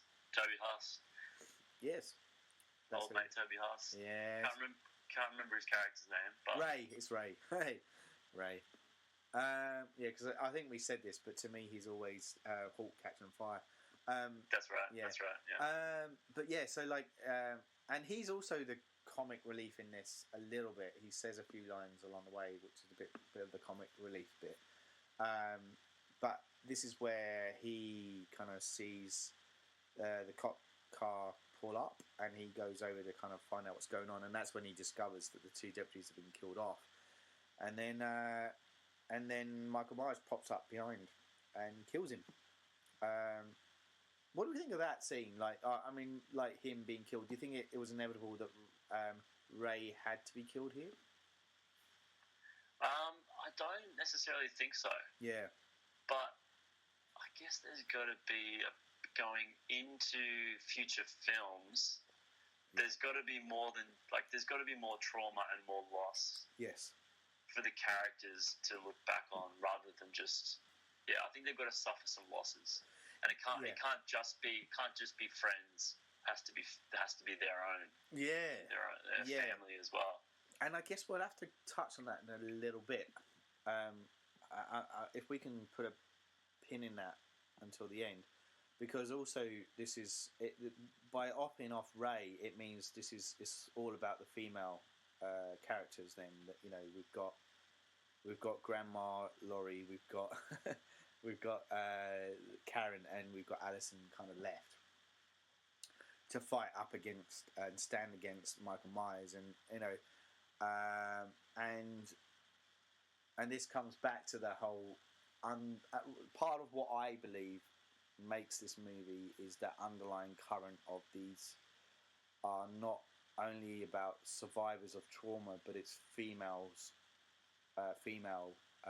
characters that have survived trauma and an ordeal that's been lying under this, and so it's inevitable that we have these three women who have experienced trauma one way, shape or form, but over the years it's been more kind of passed down via Laurie Strode's character, and now they're actually living and breathing it with the arrival of Michael Myers on the scene. It's very interesting. Three generations, and they're all, as you go down, it gets a little less severe. Yeah, Laurie being the most damaged, but who's to say that in future films the granddaughter is going to be the stronger of the three, or Yeah, and it's I guess that's why maybe I said I'd put a pin in it, but maybe it's because people have obviously, if we're presuming people have watched the movie, but the announcement of the next two movies, and all three of the women are credited in the next two, so would suggest that they are at least going to survive the sequel, maybe, unless it's in flashbacks of some kind. But let's take it that all three of them will be alive by the end of Halloween Kills. I think Halloween ends. I think releasing the cast of the third film is a bit of a mistake, because you take some tension out of it, right? Yeah, and that's what I'm wondering. Unless that it's a red herring, as I said, and they present it in some other way, that it's not as clear cut as you would presume. But I think it definitely, his death raises the stakes even more. Ray's death. Yeah, it's necessary because of this last stretch of the film. It seems like everyone's there's a large portion of this film where everyone's in denial. Everyone thinks Laurie Strode's overreacting. Yeah. And then all of a sudden, it's just this shit has come to us now. I fucking told you. That's it. How do you like it now? And then Laurie suddenly becomes the sane one amongst all of this. Yes. She's the one that keeps the shit together. Yes, that's right. Yeah. So I just like how it all comes about, and then obviously we get this final stretch, which is all kind of, in a way, it's echoing films like Rambo and the aforementioned Home Alone, of just like someone has a house that they need to protect. Yep. And it's just like an R-rated version of that. Yeah, and look, and this is the thing, like, it maybe is a bit cliche, this ending as well, but I think there's enough of a difference in there, like peppered stuff in there to make it its own. I mean, like, she has the safe, what do they call it? The safe place that's underneath the house, that's underneath the kitchen counter. Excuse me, and my mind's gone blank now. But like a secret room, essentially, where they can hide out, and that's like the last place that they. Well, the way they sell it is that that's the last place they want to end up in. That's where they want to be. It's where they need to hide out, and that's where essentially when they start off down there, don't they? And then Allison then. Oh no, that's right. Then Laurie goes to investigate. Allison turns back up as well at the house, and I forget timelines of when these things cross over a bit with the ending. But there is a bit of a confrontation between Laurie and Michael first, and there we get that bit, looks from the again from the trailer where Laurie's pressed up against the door, and Michael's hand shoots through the window. Yeah. And we get that whole confrontation. He gets in the house. They somehow end up upstairs, and which again is a throwback to the original. Totally. Yeah. And I think the hand moment that you talked about. Did remind. That was a bit H2O-ish to me as well. Yes, you're right. Absolutely. Yeah. So they do end up upstairs, and then we get. I kind of like this bit, and again, it's maybe a bit cliche, but where there's these mannequins up in the top room, and it's dark, and I like the idea that she thinks he's in the closet, and she opens that up, and he's not in there because that's obviously where she hid in the original. And then he kind of comes out at her. There's a bit of a confrontation. She ends up being thrown out of the window. And a bit similar to how he ends up in the first one. Yeah, there's a lot of that stuff going on here. And I get all right. So is that too many nods again for you, or no, or did you let this pass in this instance?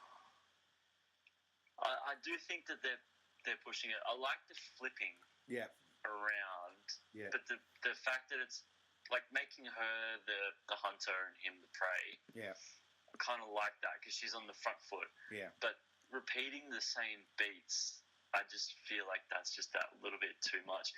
But I probably should be a bit fairer on this because, as I've kind of hinted at, the job of this film is to reintroduce Halloween to an already loving fan base, but also introduce it for the first time to brand new fans.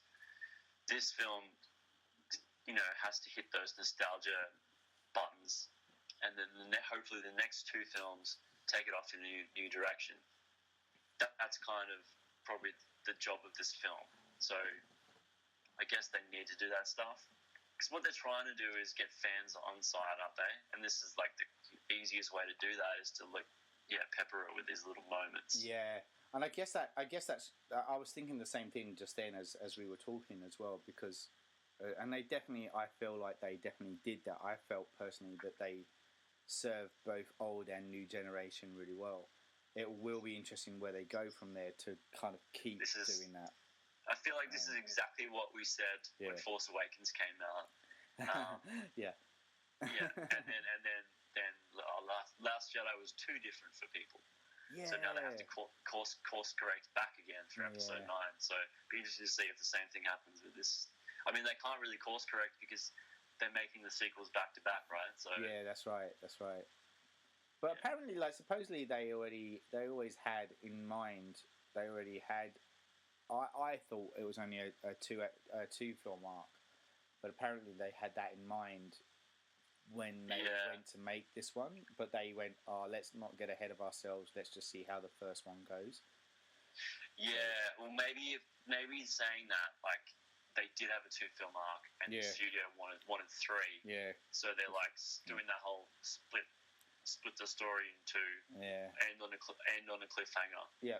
That kind of thing. Yeah, sure. Generally, that's what happens when you're doing a back-to-back kind of deal, like Matrix Reloaded, Revolutions, Pirates of the Caribbean, Dead Man's Chest, into Back World's to the Future End. Part 2. Yeah, absolutely. That to me was my first. Yeah. It's the one that started it all, right? I can't believe I went straight to Revolution. I know, man. I know. Come on. What a joke. All right. So basically, there. So Laurie ends up outside the house, and Michael then has to then go hunt, and presumably dead. Although Laurie, it's that great scene shot where he looks back out, and Laurie's body's not there anymore. Again, nod to original.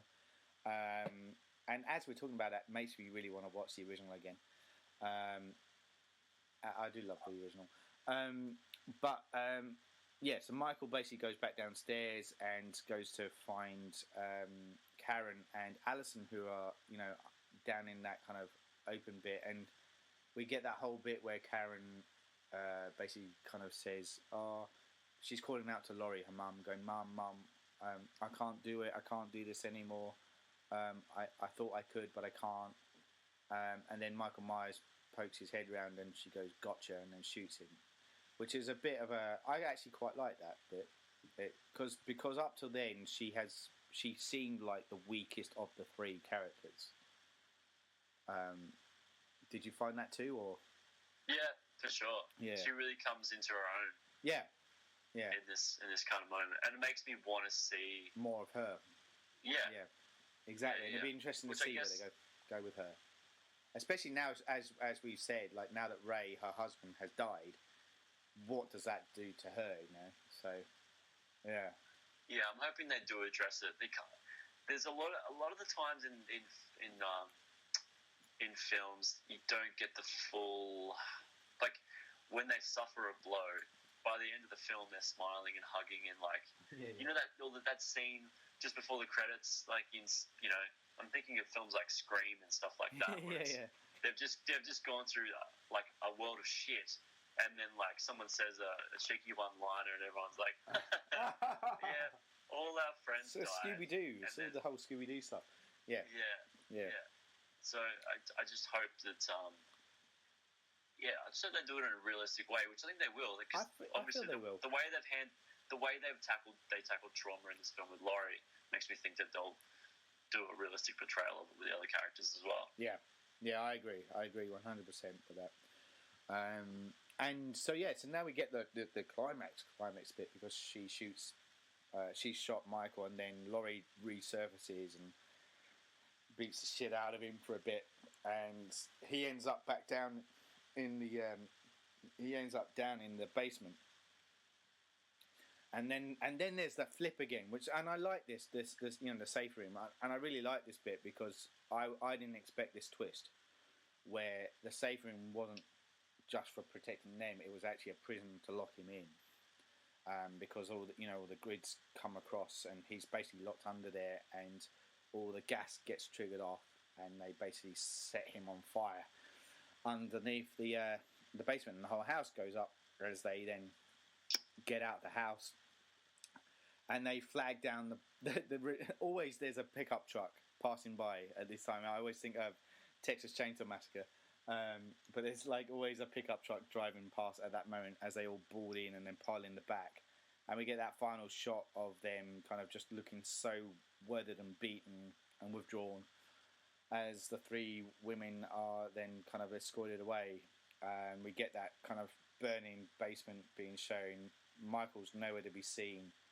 And then during the post-credit scene, we hear him breathing, which obviously alludes to the fact that he survived somehow. And that's it. End of the scene, man. End of the film. What do we think? Yeah. So, is there like... We did shuffle through that climax really quickly, but I'm aware of the fact but that's it. Like it is rather like it does go from pretty much the Laurie thing, and then it quickly pivots to the her daughter. Yeah. And then before long, Michael kind of loses. That's the one thing I will say. I was surprised at how powerless Michael seemed in this last section. Yeah, in the end. Yeah. Like, he kind of, from the moment he gets to the house, Yeah. he's on the back foot Yes. pretty much the entire time, which Yeah. takes a little bit of the tension out of it. So I don't know whether they just needed maybe one or two more beats where the characters felt like they were more in jeopardy. Yeah, I agree. It actually it work. flipped really quickly. You're right. Yeah, in hindsight. But I loved, that idea of them trapping him and all that kind of stuff. I kind of liked, and the imagery of the burning. Mm. But yeah, what do you think about, like, how do you when we get to this next film, how are they going to explain how he survived without getting into supernatural territory? Like, or are you of the opinion that it is supernatural? Like, because I think I much prefer the idea that Michael's just a normal human, and if he's happened to survive, there's a good reason for it, rather than it just I'm hoping voodoo or witchcraft. Or whatever. Yeah. I'm hoping they don't go down the supernatural. I do like him being just this embodiment of evil in human form, and I would prefer it if they didn't tell us how he gets out. He just turns up again. I'd prefer it that they just didn't tell us. Because if in this incarnation now, if he's meant to represent trauma will always resurface. It never goes away. It doesn't matter how hard you try and bury trauma. Trauma is always going to be there. People that carry trauma will never fully be rid of it. It'll always be present in their lives. And I kind of feel like that's, if they play with that idea, you can kind of skirt around how he survives. It's not about that. He just does survive. Yeah, I think it's probably it's one of those things where it's like you had to leave it on a pretty big moment of there's no way anyone's going to survive that, but deep down the whole audience knows. Yeah. Like, did you really think in the cinema when you were watching it, oh shit, this is how he goes out? Like, not knowing that there was going to be a sequel. Were you ever really realistically thinking this is the end of Mike Myers? No. Like, at this moment? No. No. No, not at all. There will always be, like, as long as they can. I mean, like, I think what this film does do is prove that Michael Myers can continue to exist. I think it's similar to Jason in a way. I think Jason you could get away with existing too, because they're very similar beasts. Whereas, and I've had this conversation in a previous podcast on Leatherface. I find that he's a bit trapped within his farmyard. That he never roams around. He's kind of stuck there. So it's hard to see like Leatherface. Fear and loathing with Leatherface as he attacks the American dream, kind of going on a road across a road trip across the United States. You don't see that happening. He's a bit rooted to the spot, and whereas you just described a movie that I want to see.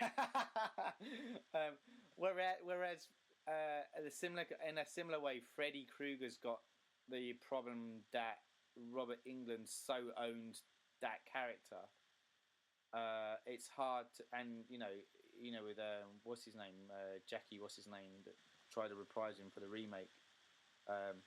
It never really worked, and it's hard to see anyone other than Robert Englund playing that. And I know that people keep banging around Kevin Bacon's name, but why exactly does Kevin Bacon's name keep coming up? Like, why does Robert Englund think that? Is it just his build? Is it because he's skinny and like he's the right age? He's kind of like a bit older, not like a youngin. I don't know if it's that so much, but I think Kevin Bacon has proven that he's got something a bit off kilter with him. There's something not quite right in some. Like, I'm thinking of what was that movie he was in? Mine's gone blank now. But like, he has this way of I get it because I can see of I'm not saying I can see him playing Freddy Krueger.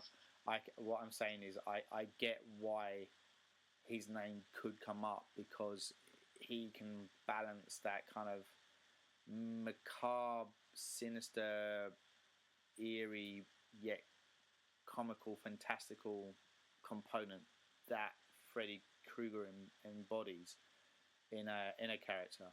I'm not saying he can pull it off. I'm just saying I can kind of see why of an actor that his name does come up a bit. Yeah. But that's a conversation for another podcast. It is indeed.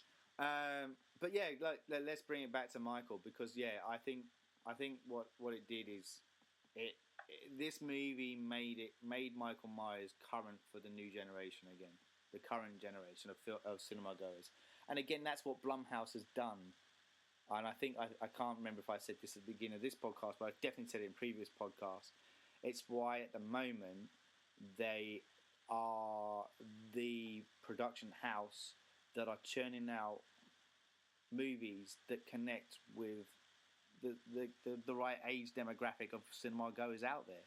They may not kind of tick the boxes for a few of the older generation, but they're not the people that are generally going to the movies. You know, it's the young guys you want to hook in, and they're doing it, man. Like, you can't fault them for it. And yeah, they have a few blips along the way, but you know, if they're still getting 8 times out of 10, their movies are successes. They're onto something, you know. So Blum's it's a far less profitable Marvel at the moment. Yeah, like there's very few sure things in Hollywood right now, but I think these guys with horror, like, their hit rate's pretty good.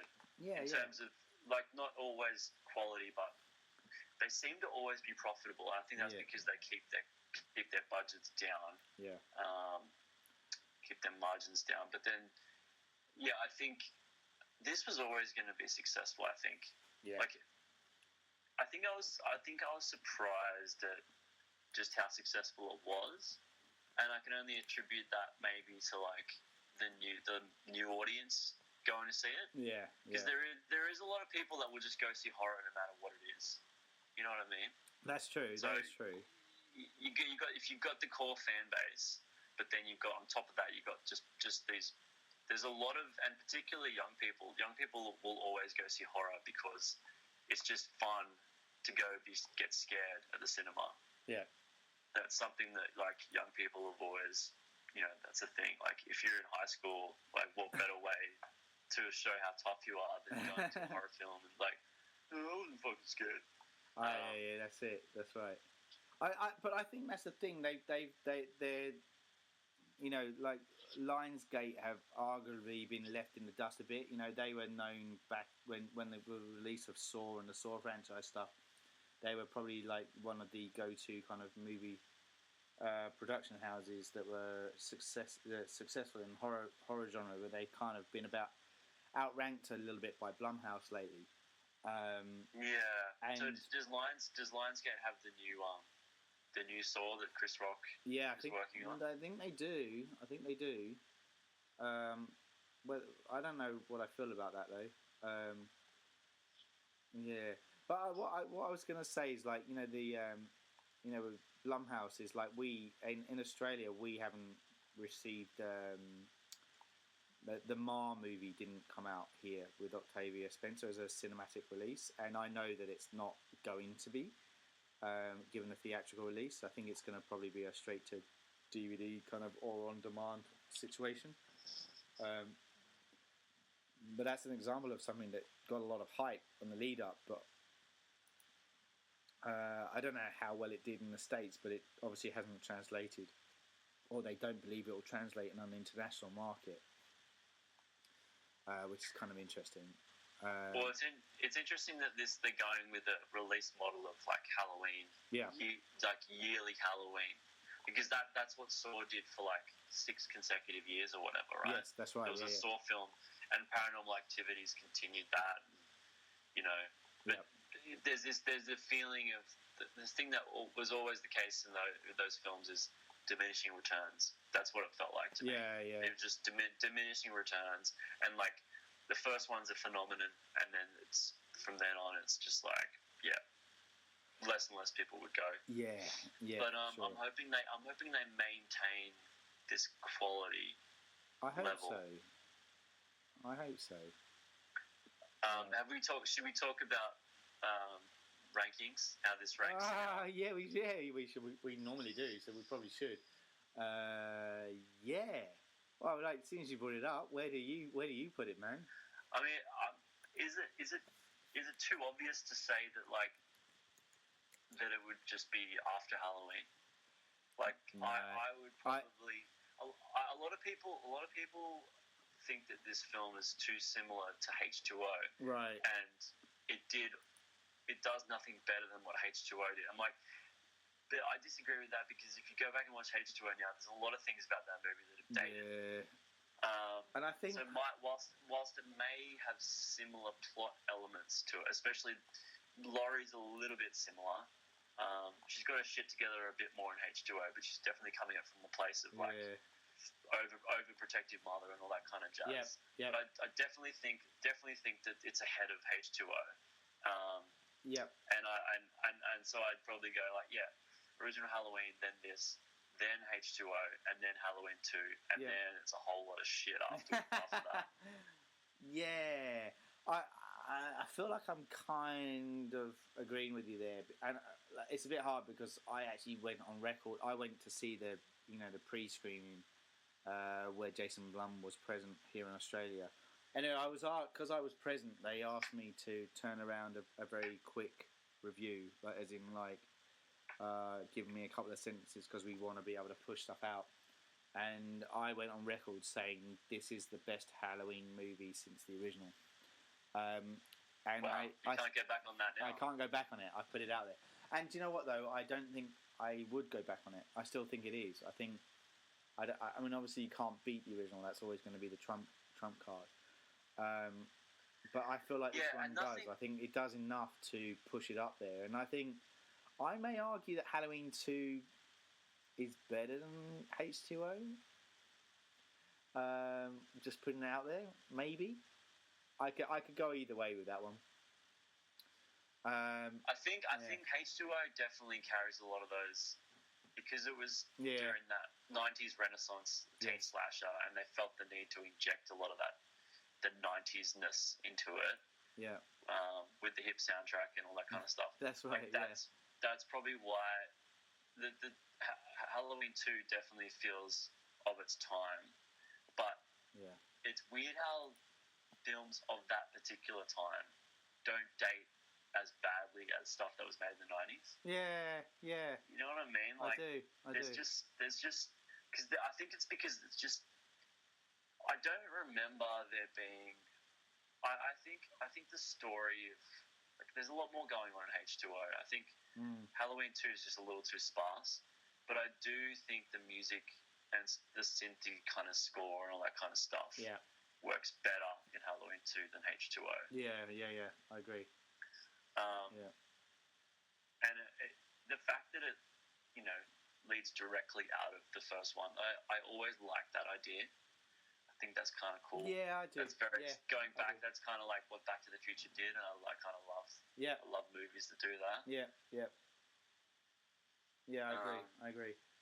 But I couldn't possibly rank it from after my top 4. Yeah. I have a real problem, like, ordering those other films. Yeah. See, I know this is controversial, but I always did have a soft spot for Halloween 4: The Return of Michael Myers. And I like, and it's mainly because I like I really like the ending of it. And the idea. Wait, is that the one with Paul Rudd?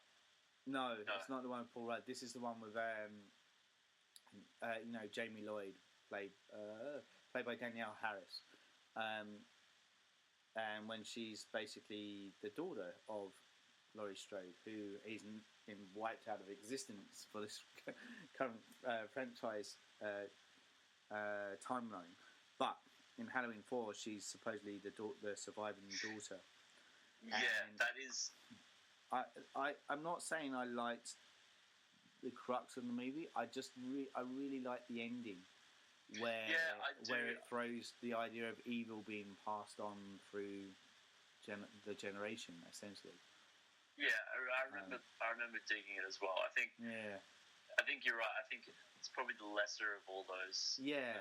And I do forget how many there is, because there's quite a few. Because you've got 4, 5, 6, and then you've obviously got the Rob Zombie. Yeah.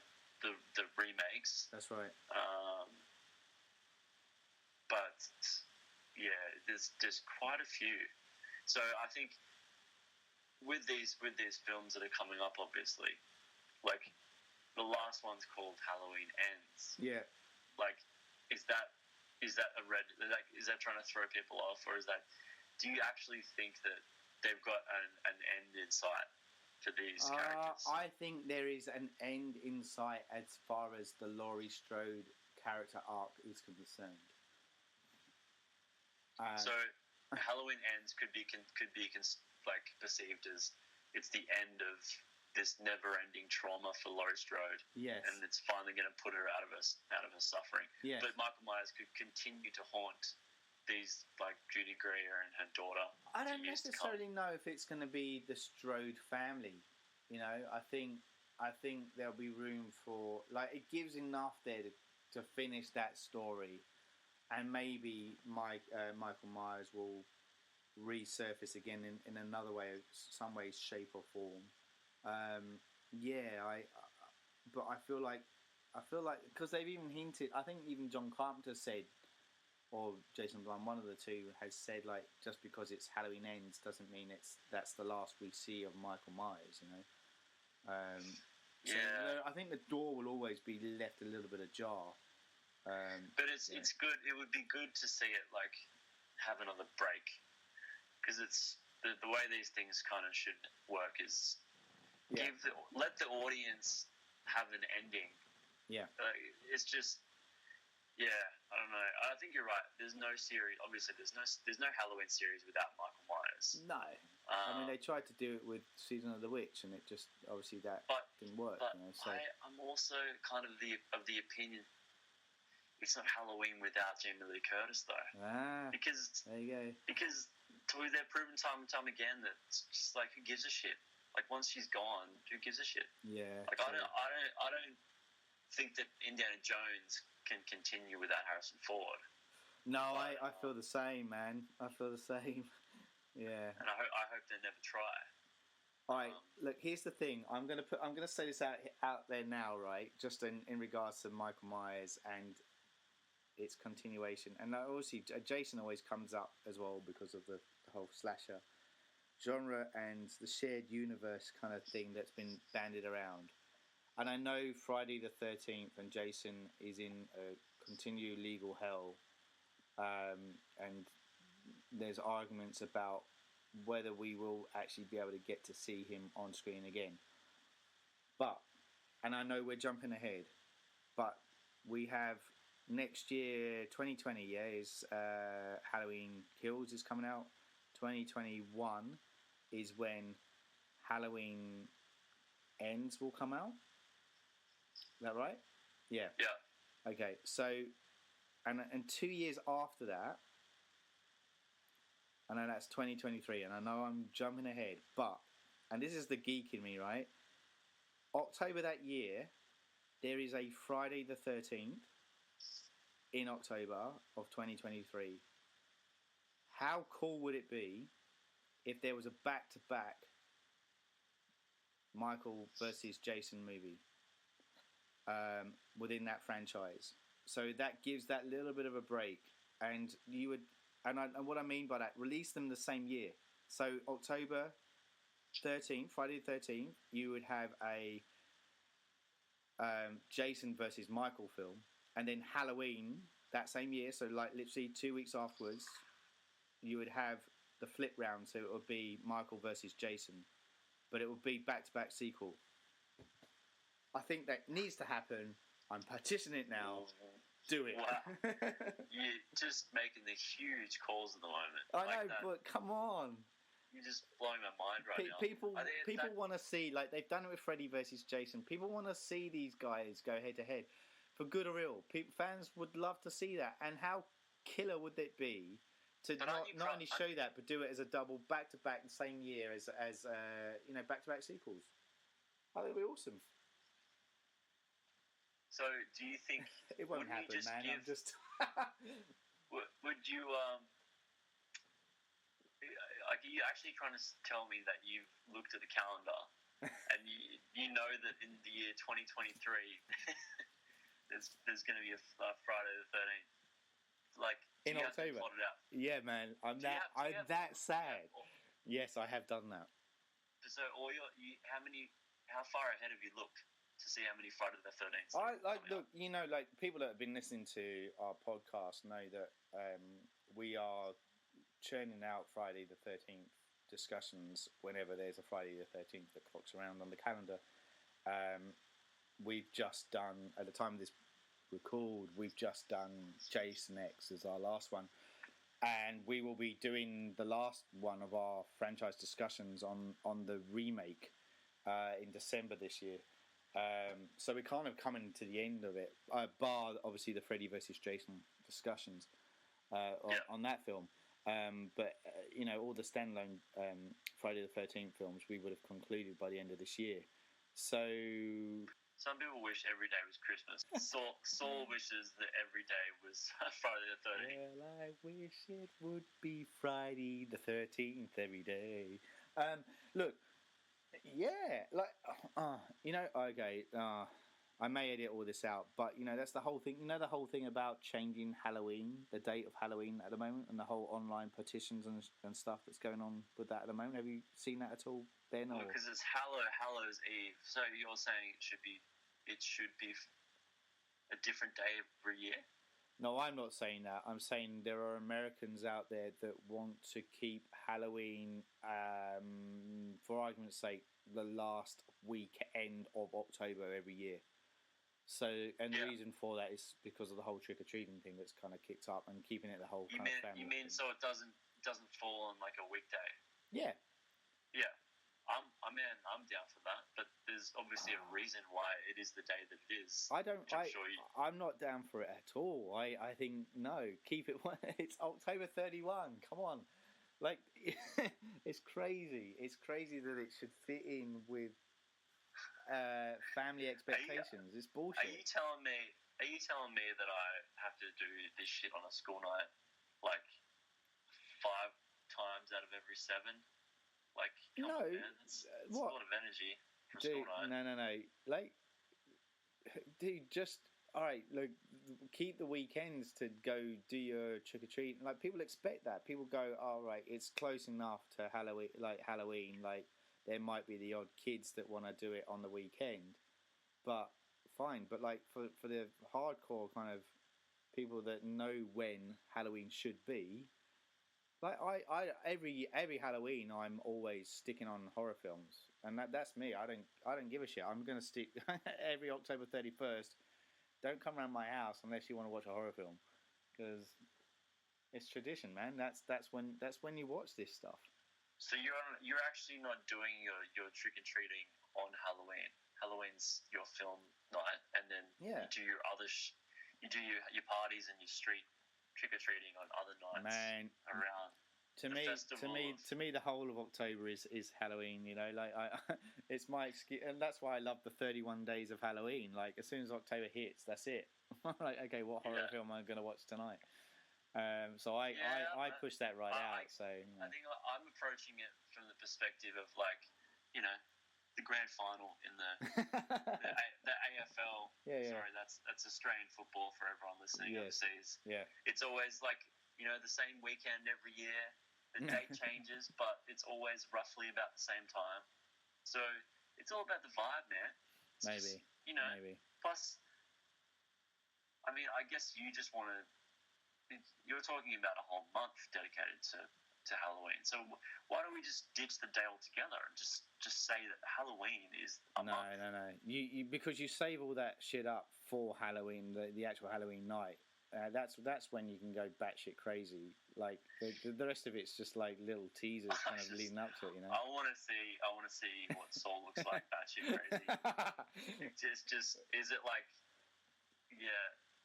Yeah, like there's body pain. yeah. Just dismemberments left, right, and centre. Yeah, it's carnage over at the Morte household. Yeah, for sure. All right, man. I think we've probably gas bagged enough on this one. So we've kind of ranked where we think this movie is. High hopes for the sequels, or are you a bit ambivalent before we bow out? I've got hope because they had the idea before they even made this one. Yeah. So they've said they had a plan. Yeah. I would be worried if they were like I think the reason why Last Jedi felt so disconnected to Force Awakens was because Rian Johnson was kind of not communicating with J.J. Abrams and just wrote the script without, there wasn't that, like, you got the same, in this particular instance, you got the same filmmakers, the same writers. Yeah, that's true. They've got an idea for her. They obviously have an arc for Laurie to go on over these 3 films. So, yeah, I think it's going to be just as good as this one, hopefully. I would like to see them take it in a new direction. Like what I was saying before, just hopefully we get some new iconic moments that, that don't rely on callbacks to beats from other films. Yeah. Let's create some new moments with this iconic character. Like moments that can rank up there as some of the best, like, Michael kills ever. Yeah, that'd be kind of cool. Like that's easier said than done, but like you got this great character. Yeah. Now, what kind of new territory? Where can we take him? And how can we keep him scary? Yeah. And not make him out to be like because it's getting dangerous now of them almost making him like a hero figure. Yeah. It's like he should still be a piece of shit. We shouldn't be cheering for Michael. No. That's the other feeling I got from this film. There was a few moments, a few shots in this film that was kind of like almost wanting the audience to like applaud when he does things, and I don't think it should be like that. Yeah, it's difficult, isn't it? Because people do champion him a bit, but I kind of feel like he. What I really loved about this movie is how brutal they made him, particularly in the earlier instances, and I would like to see that more.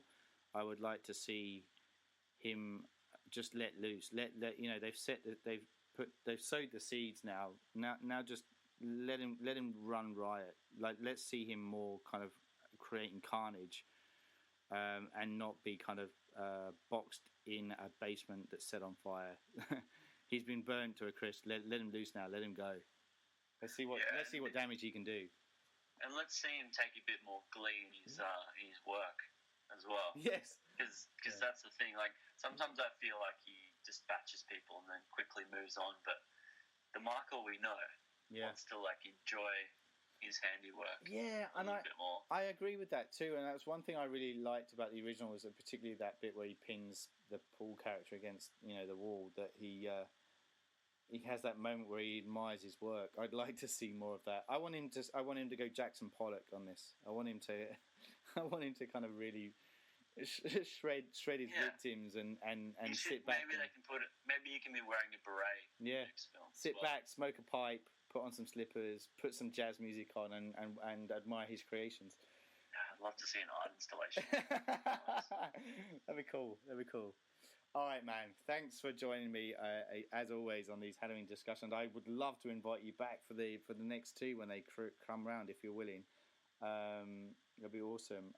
Until then, thanks for listening. I'm your host, Saul Muerte, and I was joined by Ben Skinner from Movie Nerds. And I'll give a quick plug. You can catch Movie Nerds' work on YouTube. Subscribe on YouTube. We're also on Instagram and Facebook. Do it, man. Go check these guys out. If you're fans of the cinema or the celluloid art form in general, these guys are really tap into it and have the fingers on the pulse. So go check them out. I really highly recommend it. thanks again, We Ben. just basically just talk a lot of shit about movies. Yeah, but people love that, man, and you guys are witty with it too, which helps for movie enthusiasts to connect with you guys. But definitely go check it out. I really recommend it, guys. All right, until then, as I said, keep on listening to our podcasts. Thank you once again. I'm Saul. Goodbye.